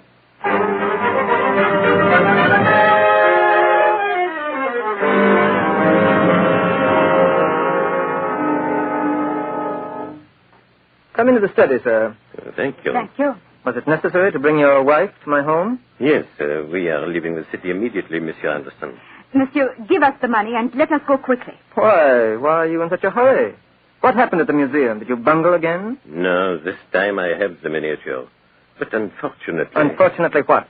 Unfortunately, the watchman recognized me and tried to prevent our escape. Oh, how could he? Cork is on the night shift. It would seem that he was transferred to the day shift. Ah, yes, it would. Did you use that silk cord again? No. I had only my cane saw. You murdered the guard? There was nothing else to do. No, you shouldn't have come here after doing a thing like that.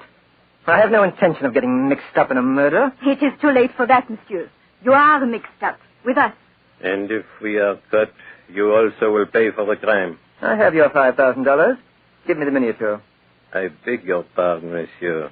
Now we need $10,000. Yes, though there is a little more expensive. You agreed to sell the miniature for $5,000. I haven't $10,000 and I can't raise it. Well, how much money have you, Monsieur Anderson? $5,000. That's all I agreed to pay, and that's all you'll get. Pierre, we are wasting time. Take the money and let us get out of here. Here is the miniature. Now, where is the money? The money is in my private safe over here. Ah, private vault for all their treasures. This is not the first time you have robbed your museum. That is my business. It seems practice in crime has steeled your nerves, monsieur. Pierre, someone is at the door. Whom are you expecting? Is this some trick, monsieur? I'm not expecting anyone. The servants are off, and I'll have to answer the door. My car is out front. Whoever it is will know I'm at home. Then go to the door. Get rid of them. Oh, it may be some friend, I'll have to admit for a moment. Here, you must hide. Get in the vault, quickly, both of you. Don't be ridiculous, monsieur. Hurry, get in that vault. Oh, here. Take this miniature with you. We have no intention of getting into your boat. It would kill us both. For once, Yvonne, you are right. However, we will take the miniature. I've no time to argue with you. You involved me in one murder. It is a trap. He has a gun. A trap or not, get in that vault. It all depends on how badly you bungled. If it's the police, if they followed you here... Get in, do you hear me, madam? You wouldn't dare use that gun, monsieur. Wouldn't I? I think you would, Yvonne. Come. You know I would. Get in that vault.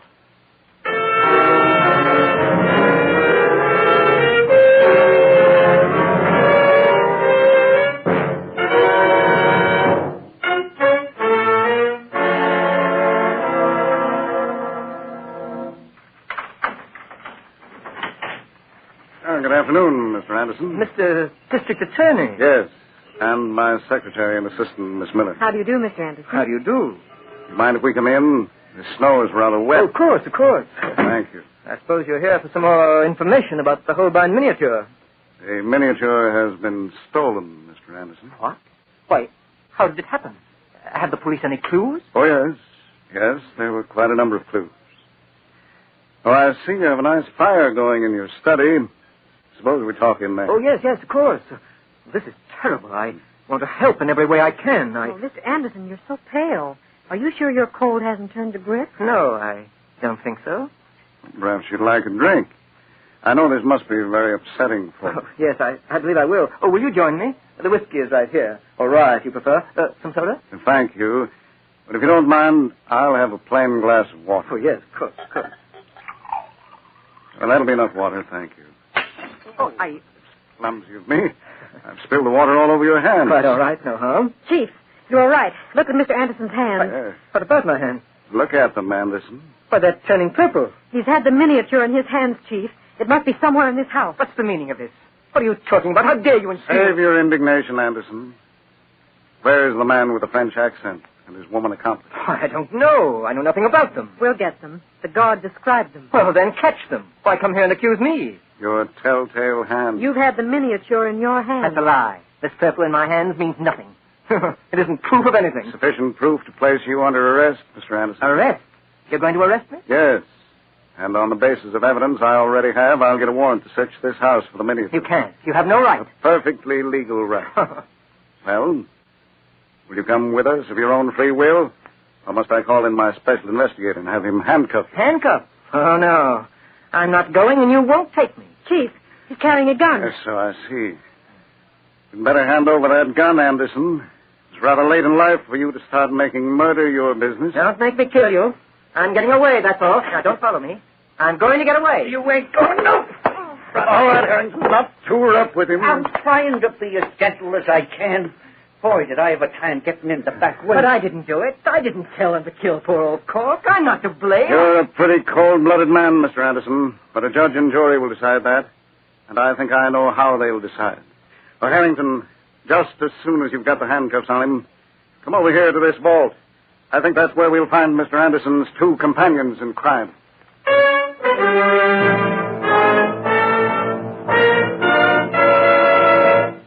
Before your district attorney tells you when and why he first suspected Anderson and the means he used to prove his guilt, here's a special message for every woman listening in tonight. Now, you want your husband or your sweetheart to do all he can to keep the hair he has, don't you? Then tell him about Vitalis and the famous 60-second workout. Yes, tell him to use Vitalis and the speedy 60-second workout because it helps a man to keep the hair he still has. For you see, men, the easy Vitalis workout helps in 4 different ways. 4 very important ways. It loosens up your tight, dry scalp and really gives your hair a chance. It stimulates the circulation. It routs unsightly loose dandruff, and it helps prevent excessive falling hair. So, men, why don't you start using Vitalis and have good-looking, well-groomed hair every day? Use Vitalis in that easy, speedy workout, and let it help you to keep the hair you still have. Ask your druggist for a bottle of Vitalis tomorrow or even tonight.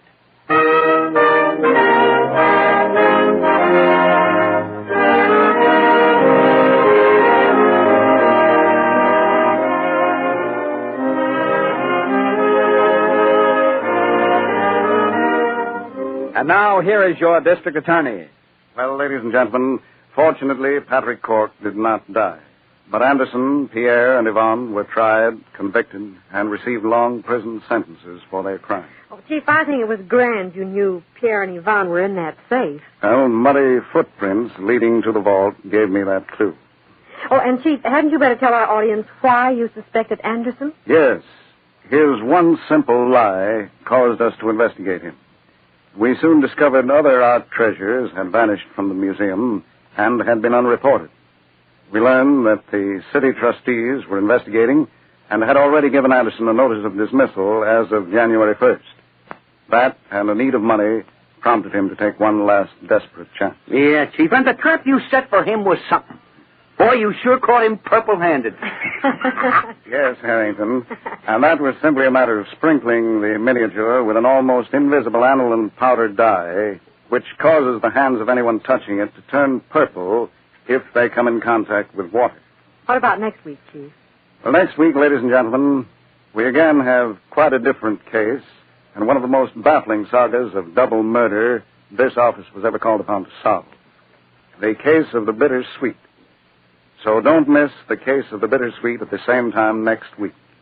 Until then, thank you and good night. And remember, buy defense savings bonds and stamps.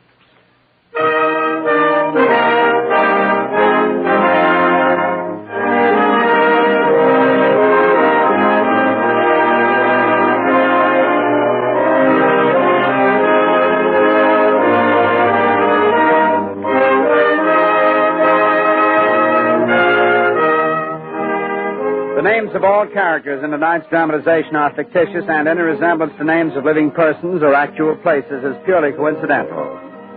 Jay Jostin was featured in the title role, Len Doyle as Harrington, Vicky Vola as Miss Miller.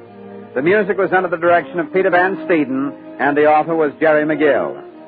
Mr. District Attorney is brought to you by the Bristol-Myers Company, makers of Vitalis, the largest selling preparation of its kind for keeping your hair well-groomed. Just think of the word vital and add I-S. Vitalis, Vitalis for your hair. This is the Red Network of the National Broadcasting Company.